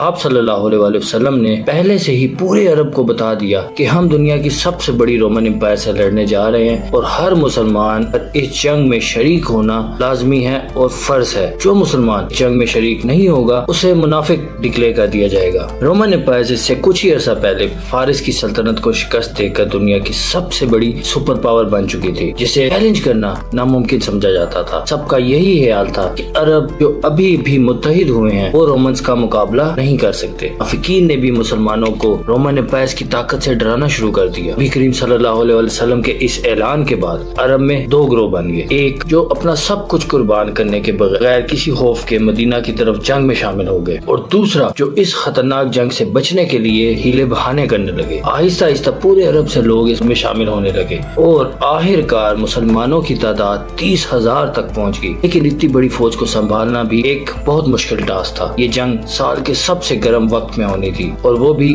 عرب کی گرمی میں اس وقت پورے عرب میں قحط بھی پھیل چکا تھا، جس کی وجہ سے نبی کریم صلی اللہ علیہ وسلم نے تمام مسلمانوں سے اس فوج کے لیے فنڈز اکٹھے کرنے کی درخواست کی۔ پھر ہر مسلمان نے اپنی استطاعت کے مطابق اس فوج کے لیے مالی مدد دینا شروع کر دی۔ آپ صلی اللہ علیہ وسلم نے جنگ کے بعد جو بھی مال غنیمت آتا اسے سخاوت سے مسلمانوں میں تقسیم فرما دیتے۔ اب مسلمانوں کی باری تھی کہ وہ بھی آپ صلی اللہ علیہ وسلم کی اسی طرح مدد کریں۔ حضرت عمر رضی اللہ عنہ جو ہمیشہ حضرت ابو بکر رضی اللہ عنہ سے ایک قدم پیچھے ہوتے تھے، اس بار ان سے آگے نکلنے کے لیے اپنی آدھی دولت لے کر آپ صلی اللہ علیہ وسلم کی خدمت میں حاضر ہوئے۔ لیکن کچھ ہی دیر بعد حضرت ابو بکر صدیق رضی اللہ عنہ اپنے گھر کی ساری دولت، گھر کا سامان لے کر آپ صلی اللہ علیہ وسلم کے پاس آ گئے اور ایک بار پھر حضرت عمر رضی اللہ عنہ سے آگے نکل گئے۔ پھر حضرت عثمان رضی اللہ عنہ جو مدینہ کے سب سے مالدار تاجروں میں سے تھے، انہوں نے 900 اونٹ، 100 گھوڑے اور 1000 دینار عطیہ کیے۔ حضرت عبد الرحمن بن عوف رضی اللہ عنہ نے بھی کافی اونٹ، گھوڑے اور مال عطیہ کیا۔ یہ وہ صحابہ تھے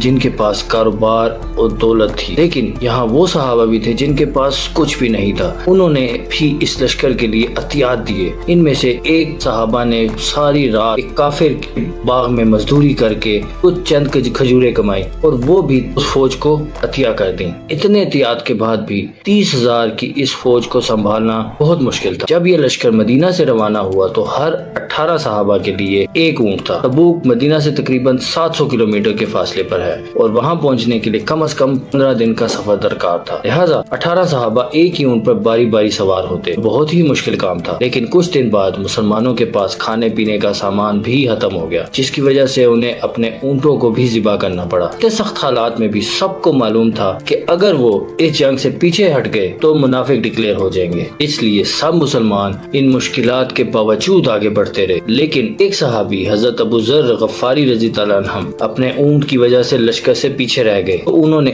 اپنا اونٹ وہیں چھوڑا اور پیدل تبوک کی طرف روانہ ہو گئے۔ یہ لشکر راستے میں قوم سمود کے علاقے سے بھی گزرا، جنہوں نے زمانے میں پہاڑوں کے اندر عمدہ اور شاندار عمارتیں بنائی تھیں۔ ان کی تباہی کو دیکھ کر مسلمانوں کا ایمان اور مضبوط ہو گیا، لیکن آپ صلی اللہ علیہ وسلم نے وہاں کے پانی کو استعمال کرنے سے منع فرمایا۔ آخرکار 15 دن کے سفر کے بعد مسلمان تبوک پہنچ گئے۔ تبوک مسلمانوں کی سلطنت سے باہر ثانی بادشاہت کے مرکز میں واقع ایک شہر تھا، یعنی مسلمان دشمن کے علاقے کے مرکز تک پہنچ چکے تھے۔ وہاں پہنچتے ہی مسلمان رومن امپائر سے لڑنے کے لیے تیار ہو گئے اور صفوں میں کھڑے ہو گئے، لیکن کافی انتظار کے بعد بھی کچھ نہیں ہوا۔ کوئی رومن فوج جنگ کے لیے نہیں آئی۔ یہاں کچھ اختلاف ہیں۔ کچھ علماء کا کہنا ہے کہ رومنز مسلمانوں کی اتنی بڑی فوج کو دیکھ کر ڈر گئے اور جنگ سے پہلے ہی ان کی فوج منتشر ہو گئی، کیونکہ مسلمان ہر جنگ میں اپنے سے 3 گنا بڑی فوج سے لڑ چکے تھے اور ہمیشہ جیتے ہیں۔ جیسے کہ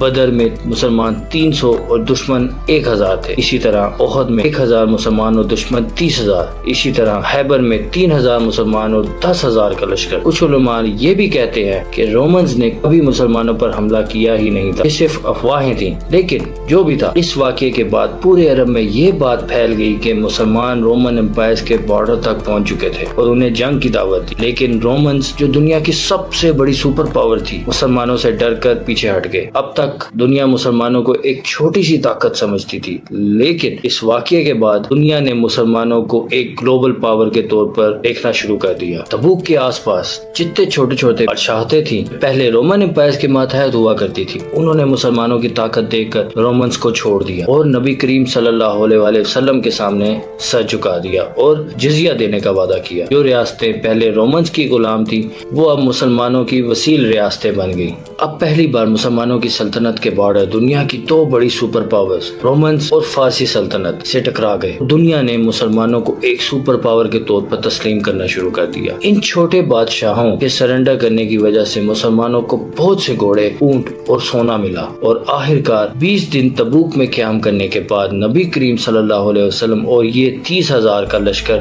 واپس مدینہ پہنچا۔ ان کا شاندار استقبال کیا گیا، کیونکہ جو فائدہ مسلمانوں کو رومن سے جنگ کے بعد ملنا تھا وہ بغیر جنگ کے حاصل ہو گیا۔ تو مسلمانوں کے درمیان جو غدار منافقین تھے وہ سب کے سامنے بے نقاب ہو گئے۔ مدینہ واپس پہنچنے کے بعد باقی تمام عرب کے قبائل نے بھی اسلام قبول کرنا شروع کر دیا اور اسلامی سلطنت میں شامل ہو گئے۔ پورا عرب بت پرستی چھوڑ کر ایک اللہ تعالیٰ کی طرف متوجہ ہو گئے اور اس کے ساتھ ہی نبی کریم صلی اللہ علیہ وسلم دنیا میں مشن مکمل ہو گیا، کیونکہ بھوک کی یہ جنگ نبی کریم صلی اللہ علیہ وسلم کی آخری جنگ تھی اور اس کے کچھ ہی سال بعد آپ صلی اللہ علیہ وسلم نے دنیا سے پردہ فرما لیا۔ 23 سال تک لوگوں کو اسلام کی طرف بلانے کے بعد اب فائنلی رسول اللہ صلی اللہ علیہ وسلم پورے عرب کے لیڈر بنے، پورا عرب اپنی بت پرستی چھوڑ کر اسلام کی طرف تیز رفتاری سے آ رہا تھا۔ یہ اسلامی سلطنت ایک پوری گلوبل پاور بن چکی تھی، لیکن اس کا مطلب یہ بھی تھا کہ محمد صلی اللہ علیہ وسلم کی زندگی کا جو مقصد تھا وہ مکمل ہونے والا۔ عرب کی فتح کی خبر پوری دنیا تک پھیل گئی۔ عرب میں ایک نبی آیا ہے جس نے پہلی بار پورے عرب کو ایک ہی خدا کے نام پر یونائٹڈ کر دیا۔ اس کے بعد دنیا بھر میں محمد صلی اللہ علیہ وسلم کے بارے میں ڈسکشنز ہونے لگے، لوگ دور دور سے آنے لگے تاکہ ان کے بارے میں جان سکے کہ یہ کون ہے۔ اس وقت رسول اللہ صلی اللہ علیہ وسلم نے اپنی زندگی کا پہلا اور آخری حج جہاں انہوں نے حجۃ الوداع دیا، اس وقت صرف 10 سال پہلے کچھ لوگ ان پر ایمان لائے تھے اور آج ان کے سامنے لاکھوں لوگ کھڑے تھے، کالے گورے سب وہاں موجود تھے۔ ہاں، رسول اللہ صلی اللہ علیہ وسلم نے دنیا میں سب سے پہلے ریسزم کے خلاف آواز اور فرمایا کہ کسی گورے کو کسی کالے پر اور کسی عربی کو کسی اجمی پر کوئی فوقیت حاصل نہیں۔ رسول اللہ صلی اللہ علیہ وسلم نے عورتوں کے حقوق پر بھی بات کی۔ آپ صلی اللہ علیہ وسلم نے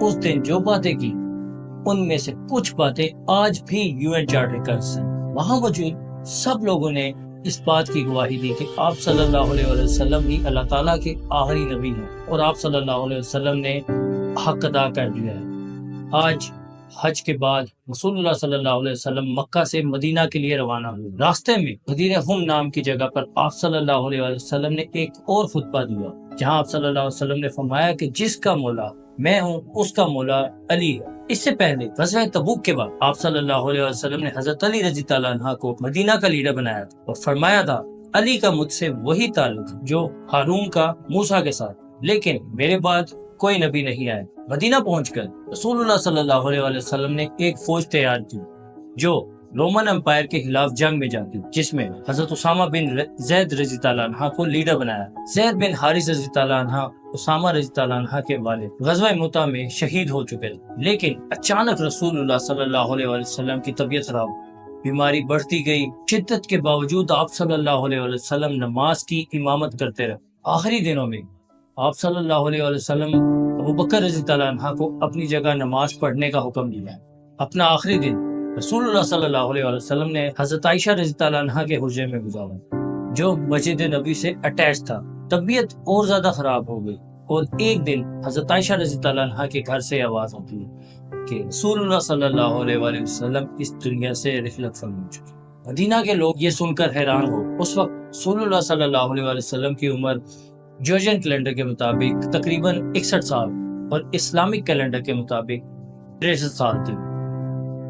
مدینہ میں ایک شوق کا ماحول اور اپنی تلوار نکالی، کہنے لگے کہ جو کہے گا کہ رسول اللہ صلی اللہ علیہ وسلم وفات پا چکے ہیں میں اس کا سر قلم کر دوں۔ کہہ رہے تھے کہ رسول اللہ صلی اللہ علیہ وسلم حضرت موسیٰ علیہ السلام کی طرح کچھ دنوں کے لیے گئے ہیں اور واپس آ جائیں گے، جیسے موسیٰ علیہ السلام کوہ طور پر 40 دن کے لیے حضرت ابوبکر رضی اللہ عنہ جو رسول اللہ صلی اللہ علیہ وسلم کے سب سے قریبی دوست وہ حضرت عائشہ رضی اللہ عنہ کے حجرے میں گئے۔ رسول اللہ صلی اللہ علیہ وسلم کی پیشانی کو بوسہ دی۔ مسجد نبی میں سب رو رہے، لیکن حضرت ابوبکر رضی اللہ عنہ نے اپنے غم کنٹرول کیا۔ آپ نے سب کو مخاطب کر کے کہا، اے لوگوں جو محمد صلی اللہ علیہ وسلم کی عبادت کرتا تھا وہ یہ جان لے کہ محمد صلی اللہ علیہ وسلم وفات پا چکے۔ جو اللہ تعالیٰ کی عبادت کرتا وہ سمجھ لے اللہ تعالیٰ زندہ ہے اور اسے کبھی موت نہیں ہے۔ پھر ابوبکر رضی اللہ عنہ نے وہ آیات تلاوت کی جو غزوہ احد کے بعد نازل ہوئی۔ محمد تو ایک رسول ہیں، ان سے پہلے بھی رسول گزرے، کیا اگر وہ وفات پا جائیں یا شہید ہو جائیں تو تم دین سے پیچھے ہٹ جاؤ گے؟ یہ سنتے ہی حضرت عمر رضی اللہ عنہ زمین پر گر گئے۔ اب صحابہ نے کہا ایسے پہلی مرتبہ یہ آیات سنی، مسلمانوں کو دھیرے دھیرے سمجھ آیا کہ واقعی ہی رسول اللہ صلی اللہ علیہ وسلم اس دنیا سے چلے گئے۔ لیکن اب ایک اور خبر آئی، مدینہ کے انصار اپنا نیا لیڈر چننے جا رہے تھے۔ حضرت ابوبکر رضی اللہ عنہ، حضرت عمر رضی اللہ عنہ اور ابو عبیدہ رضی اللہ عنہ اس مجلس میں گئے۔ وہاں دیکھا کہ حضرت سعد بن عبیدہ رضی اللہ عنہ کو بیعت دی جا رہی، لیکن بکر رضی اللہ عنہ نے سب کو سمجھایا کہ یہ صرف مدینہ کی حکومت کا سوال نہیں بلکہ پورے عرب کی ہے، اور عرب کسی کو لیڈر نہیں مانیں گے سوائے قریش۔ سب لوگ اس بات سے مطمئن ہو گئے۔ بعد میں حضرت ابو بکر رضی اللہ عنہ نے کہا کہ عمر یا ابو عبیدہ رضی اللہ عنہ سے کسی کو خلیفہ چن لیا جائے۔ عمر رضی اللہ عنہ نے فوراً ابو بکر رضی اللہ عنہ کے ہاتھ پر بیعت کر فرمایا آپ سے بہتر کوئی نہیں۔ پھر سب لوگوں نے ابو بکر رضی اللہ عنہ کے ہاتھ پر بیعت کر، اور یہ فیصلہ مشورے سے بنا کسی خون خرابے، جبکہ اگر دیکھا جائے دنیا کے دوسرے امپائر جہاں فیصلے خون خرابے سے ہوتے تھے، حضرت ابو بکر رضی اللہ عنہ 69 سال کی عمر میں خلیفہ بن۔ پوری میٹنگ میں ایک شخص نہیں تھا، وہ تھے حضرت علی رضی اللہ عنہ۔ وہ اس وقت رسول اللہ صلی اللہ علیہ وسلم کی تدفین میں مصروف تھے۔ جب حضرت علی رضی اللہ عنہ کو پتہ چلا تو انہوں نے فوراً بیعت نہیں کی۔ ابو سفیان رضی اللہ عنہ تو اس وقت نئے مسلمان ہوئے، انہوں نے کہا کہ اگر آپ چاہیں تو میں ابو بکر کے خلاف لشکر تیار کر دوں، پر حضرت علی رضی اللہ عنہ نے انکار کر دیا۔ کچھ عرصے بعد حضرت علی رضی اللہ عنہ نے سب کے سامنے حضرت ابو بکر رضی اللہ عنہ کے ہاتھ پر بیعت کر، اس طرح یہ خلافت قائم ہوئی۔ ایک صبح آپ آنکھ کھولتے ہیں تو سب کچھ بدل چکا ہوتا ہے۔ مدینہ کی گلیوں میں سناٹا ہے، اور ایک نام جو اب تک ہمیشہ سایہ تھا، محمد صلی اللہ علیہ وسلم، اب اس دنیا سے رخصت ہو چکے ہیں۔ امت کا دل صدمے میں ہے، اور حضرت عمر رضی اللہ عنہ تلوار لے کر کہتے ہیں کہ جو کوئی یہ کہے گا کہ رسول اللہ صلی اللہ علیہ وسلم وفات پا گیا اسے میں قتل کر دوں گا۔ لیکن اسی وقت ایک آواز اٹھتی ہے، اور سکون لیکن عزم سے بھری ہوئی، حضرت ابو بکر رضی اللہ عنہ جو کہتے ہیں کہ محمد صلی اللہ علیہ وسلم کی عبادت کرتا تھا وہ یہ جان لے کہ محمد صلی اللہ علیہ وسلم وفات پا چکے ہیں، مگر جو اللہ تعالیٰ کی عبادت کرتا تھا وہ یہ جان لے کہ اللہ تعالیٰ ہمیشہ زندہ ہے۔ یہ صرف الفاظ نہیں تھے، یہ ایک لیڈرشپ کا آغاز تھا، مگر وفات کے بعد عرب کی ہوا بدل چکی تھی۔ جو قبیلے کل تک رسول اللہ صلی اللہ علیہ وسلم کے ساتھ تھے، آج وہ کہتے ہیں کہ اب نہ محمد صلی اللہ علیہ وسلم رہے ہیں، نہ زکوٰۃ دیں گے۔ کچھ نے زکوٰۃ سے انکار کیا، کچھ نے نئی نبوت کا دعویٰ کر دیا۔ اسود، آنسی، سجا، طلحہ اور سب سے بڑا مسلمہ ابن کذاب، یہ صرف پیسوں کا معاملہ نہیں تھا، یہ ایمان کا فتنہ تھا۔ قرآن میں ہے کہ اور لوگ سمجھتے ہیں کہ کہہ دینا ہم ایمان لے آئے کافی ہے، اور انہیں آزمایا نہیں جائے گا۔ کیا لوگ یہ خیال کیے ہوئے ہیں کہ صرف یہ کہنے سے کہ ہم ایمان لے آئے چھوڑ دیے جائیں گے اور ان کی آزمائش نہیں کی جائے گی؟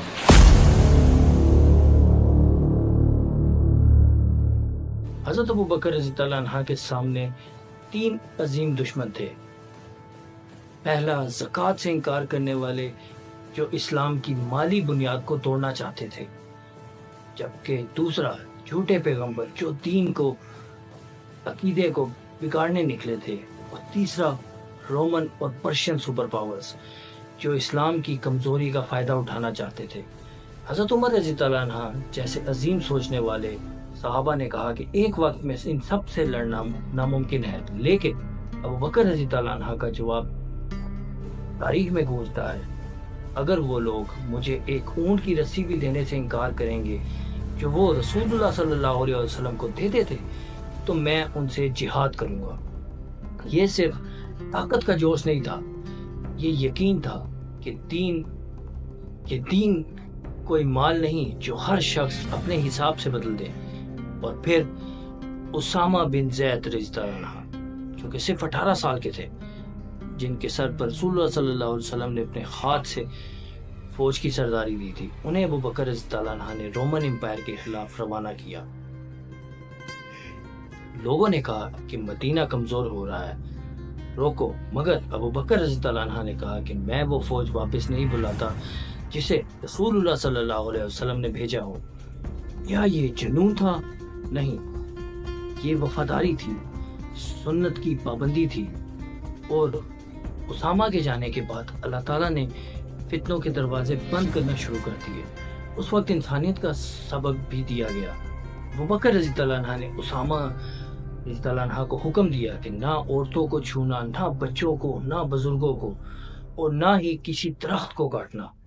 آج کے دور میں جب ہر جنگ ظلم بن چکی ہے، یہ سنت کا نظام ہمیشہ سکھاتا ہے کہ تلوار بھی اصولوں کے ساتھ اٹھتی ہے۔ لیکن مسلمہ بن کذاب کا فتنہ سب سے بڑا تھا۔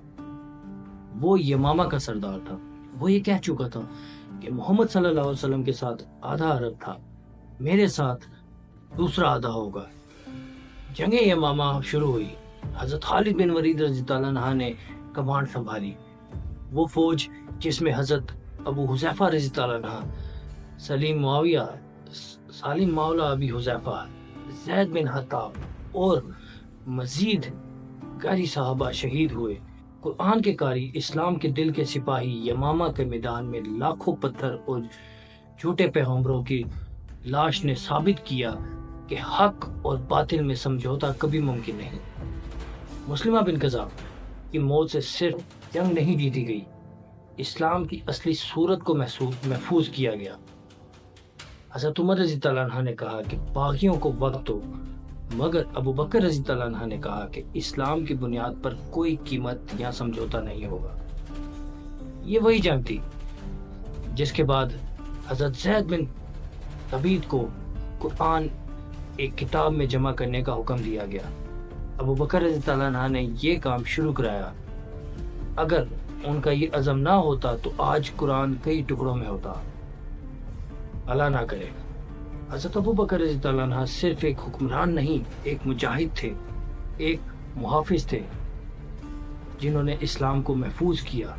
ان کا دور صرف جنگوں کا نہیں، عقیدے کی شناخت کا دور تھا۔ تو آج جب ہم زکوٰۃ چھپاتے ہیں، جب ہم سنت سے منہ موڑ لیتے ہیں، جب ہم صرف ظاہری اسلام پر خوش ہوتے ہیں، تو سوچئے اگر ابو بکر رضی اللہ عنہ نے اس وقت سختی نہ کی ہوتی تو آج اسلام کہاں ہوتا۔ تاریخ ایک کتاب نہیں، ایک آئینہ ہے، اور اس میں ہر مسلمان کو اپنا چہرہ دیکھنا چاہیے۔ آپ کیا سوچ رہے ہیں؟ کیا ہم بھی اپنے ایمان کی حفاظت کر رہے ہیں یا صرف گفتگو میں اسے زندہ رکھے ہوئے ہیں؟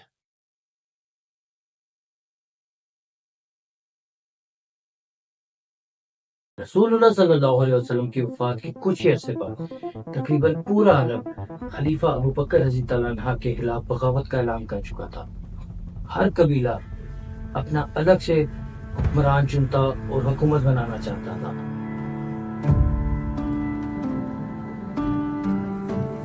انہوں نے بہت ہی تیزی سے ان تمام بغاوتوں کو اپنے جنرل حضرت خالد بن ولید رضی اللہ عنہ کی لیڈرشپ میں کرش کر رکھ دیا۔ اب ایک بار پھر پورا عرب مدینہ کی سینٹرل اسلامی گورنمنٹ کے اندر یونائٹ ہو چکا تھا، لیکن یہ صرف شروعات۔ اسلام صرف عرب تک محدود نہیں رہنا چاہیے تھا۔ اب اسلام ایک گلوبل ریلیجن بننے کا سفر طے کر رہا تھا، اور مسلمان دنیا کی سب سے بڑی سپر پاورز بننے جا رہے تھے۔ عرب کے یونائٹ ہونے کے باوجود وہ ابھی بھی ایک غریب اور ڈیزرٹ بیس ریجن تھا۔ اصل میں اس وقت دنیا کی دو بڑی سپر پاورز تھی۔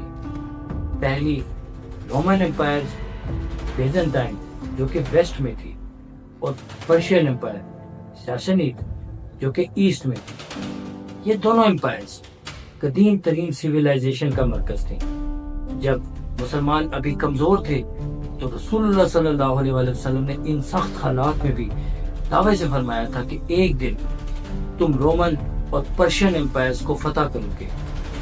مکہ کے مشرک اس بات پر ان کا مذاق اڑایا کرتے تھے اور ان پر ہنستے تھے، لیکن اللہ تعالیٰ نے یہ سب کچھ پہلے سے ہی پلان کر رکھا تھا۔ اسی وقت جب مسلمان مدینہ میں سیٹ ہو رہے تھے تو رومن اور پرشین امپائرز آپس میں ایک بہت ہی سخت اور طویل جنگ میں مصروف تھے، جس میں ان دونوں کو بہت نقصان ہوا۔ یہ جنگ 602 سے لے کر 628 ہجری تک چلی، ہرکولس ورسز خسرو، جس میں دونوں امپائرز نے اپنا خون، مال اور سٹیبلٹی کھو دی۔ پرشین امپائر سب سے زیادہ متاثر ہوئی۔ خسرو پرویز نے رسول اللہ صلی اللہ علیہ وسلم کے بھیجے ہوئے دعوت کے پیغام کو پھاڑ دیا تھا، اور اس بے ادبی کے بعد اس کا بیٹا اسے قتل کر دیتا ہے۔ پھر کچھ ہی عرصوں میں پرشین امپائر میں 10 سے زیادہ بادشاہ بدلے گئے، اور یہ انٹرنل انسٹیبلٹی اس امپائر کو جڑ سے ہلا کر رکھ دیتی ہے۔ بالکل اسی طرح جیسے آج کسی ملک میں لیڈر روز بدلے جائیں، جیسے ہمارا پاکستان ہے، یہ سب دیکھ کر ابو بکر رضی اللہ عنہ نے دو بہت ہی اسٹریٹجک فیصلے کیے۔ پہلا، جو لوگ پرشین امپائر سے جہاد میں شامل ہونا چاہیں صرف وہی والنٹیئر لے جائیں، زبردستی کسی کو نہ بھیجا جائے۔ اور دوسرا، اپنے سب سے عظیم اور سکسیسفل لیڈر حضرت خالد بن ولید رضی اللہ عنہ کو لیٹر بھیجا کہ جنگ یمامہ کے بعد مدینہ مت لوٹنا، بلکہ سیدھا پرشین امپائر کی طرف جانا اور اسے فتح کرنا۔ حضرت خالد بن ولید رضی اللہ عنہ نے 18,000 مسلمان مجاہدین کے ساتھ پرشین امپائر کی طرف رخ کیا۔ اس وقت ان کا ٹارگٹ آج کا کویت تھا، جہاں عربی اور فارسی دونوں قبیلے رہتے تھے۔ جنگ سے پہلے حضرت خالد بن ولید رضی اللہ عنہ نے پرشین گورنر کو خط بھیجا، یا تو تم اسلام قبول کرو یا جزیہ دو، ورنہ جو انجام ہوگا اس کے ذمہ دار تم خود ہوگے۔ میں ایسے لوگوں کو لے کر آ رہا ہوں جو موت سے زیادہ اسی طرح محبت کرتے ہیں جیسے تم زندگی سے۔ لیکن پرشین ایمپرر نے عرب فوج کو ایک چھوٹی سی ٹرائبل فوج سمجھ کر اگنور کر دیا، اور بالکل اسی طرح جیسے امریکہ نے 2001 کے بعد افغانستان کو انڈر ایسٹیمیٹ کیا تھا اور ان کو منہ کی کھانی پڑی۔ کویت کا گورنر مدائن ایران کا کیپٹل سے مدد مانگتا ہے، لیکن ایمپرر اسے ایکسٹرا فوج نہیں دیتے۔ خالد بن ولید رضی اللہ عنہ نے ایک کمال کی ملٹری اسٹریٹجی اڈاپٹ کی۔ انہوں نے پرشین فوج کو دو شہروں قزوہ اور خفیر کے درمیان گھما کر اتنا تکا دیا کہ جب اصل جنگ کا وقت آیا تو پرشین آرمی تھک چکی تھی اور انتہائی ویک ہو چکی تھی۔ جنگ کے وقت پرشین جنرل نے حضرت خالد بن ولید رضی اللہ عنہ کو سنگل کمبیٹ ڈیول کا چیلنج دیا، جسے حضرت خالد بن ولید رضی اللہ عنہ نے صرف ایک مسلم کے ساتھ مل کر پرشین فائٹرز کو، اس سے مسلمان فوج کا حوصلہ آسمان کو چھونے لگا۔ پھر دونوں فوجیں آمنے سامنے آئیں۔ پرشین آرمی کے پاس ہیوی آرمرز تھے، طویل ترین اور مزید لشکر ساتھ رکھا ہوا تھا، لیکن ان کی سپیڈ سلو تھی۔ مسلمانوں کے پاس ہلکا سا آرمر تھا، طاقتور ایمان اور حضرت خالد بن ولید رضی اللہ عنہ جیسے جینیس جنرل تھے۔ اور پھر ایک ایسی جنگ ہوئی جس نے اسلام کی گلوبل ایکسپینشن کا راستہ کھول دیا۔ خالد بن ولید رضی اللہ عنہ نے پرشین آرمی کو کرش کر دیا، گورنر کو مار دیا، اور کویت کا پورا علاقہ اسلام کے زیر ہو گیا۔ اس کے بعد پرشین امپائر نے ایک اور فوج بھیجی، اسے بھی حضرت خالد بن ولید رضی اللہ عنہ نے ختم کر دیا۔ یہ اسلام کا پہلا قدم تھا عرب سے باہر نکل کر۔ آج دنیا میں 2 بلین سے زیادہ مسلمان ہیں، اور کہتے ہیں کہ دنیا میں کوئی ایک ایسا سیکنڈ نہیں گزرتا جس میں اذان نہ دی جا رہی ہو۔ لیکن سوال یہ ہے کہ اسلام اتنا بڑا دین بنا کیسے؟ اس کی بنیاد کس نے رکھی؟ اس کو پورا کس نے کیا؟ یہی سب ہم آگے کے پارٹس میں بھی کور کریں گے۔ تو ویڈیو کو لائک کریں، کمنٹ کریں، اور کمنٹ میں اللہ اکبر لکھیں، اور چینل کو سبسکرائب کرنا نہ بھولیں۔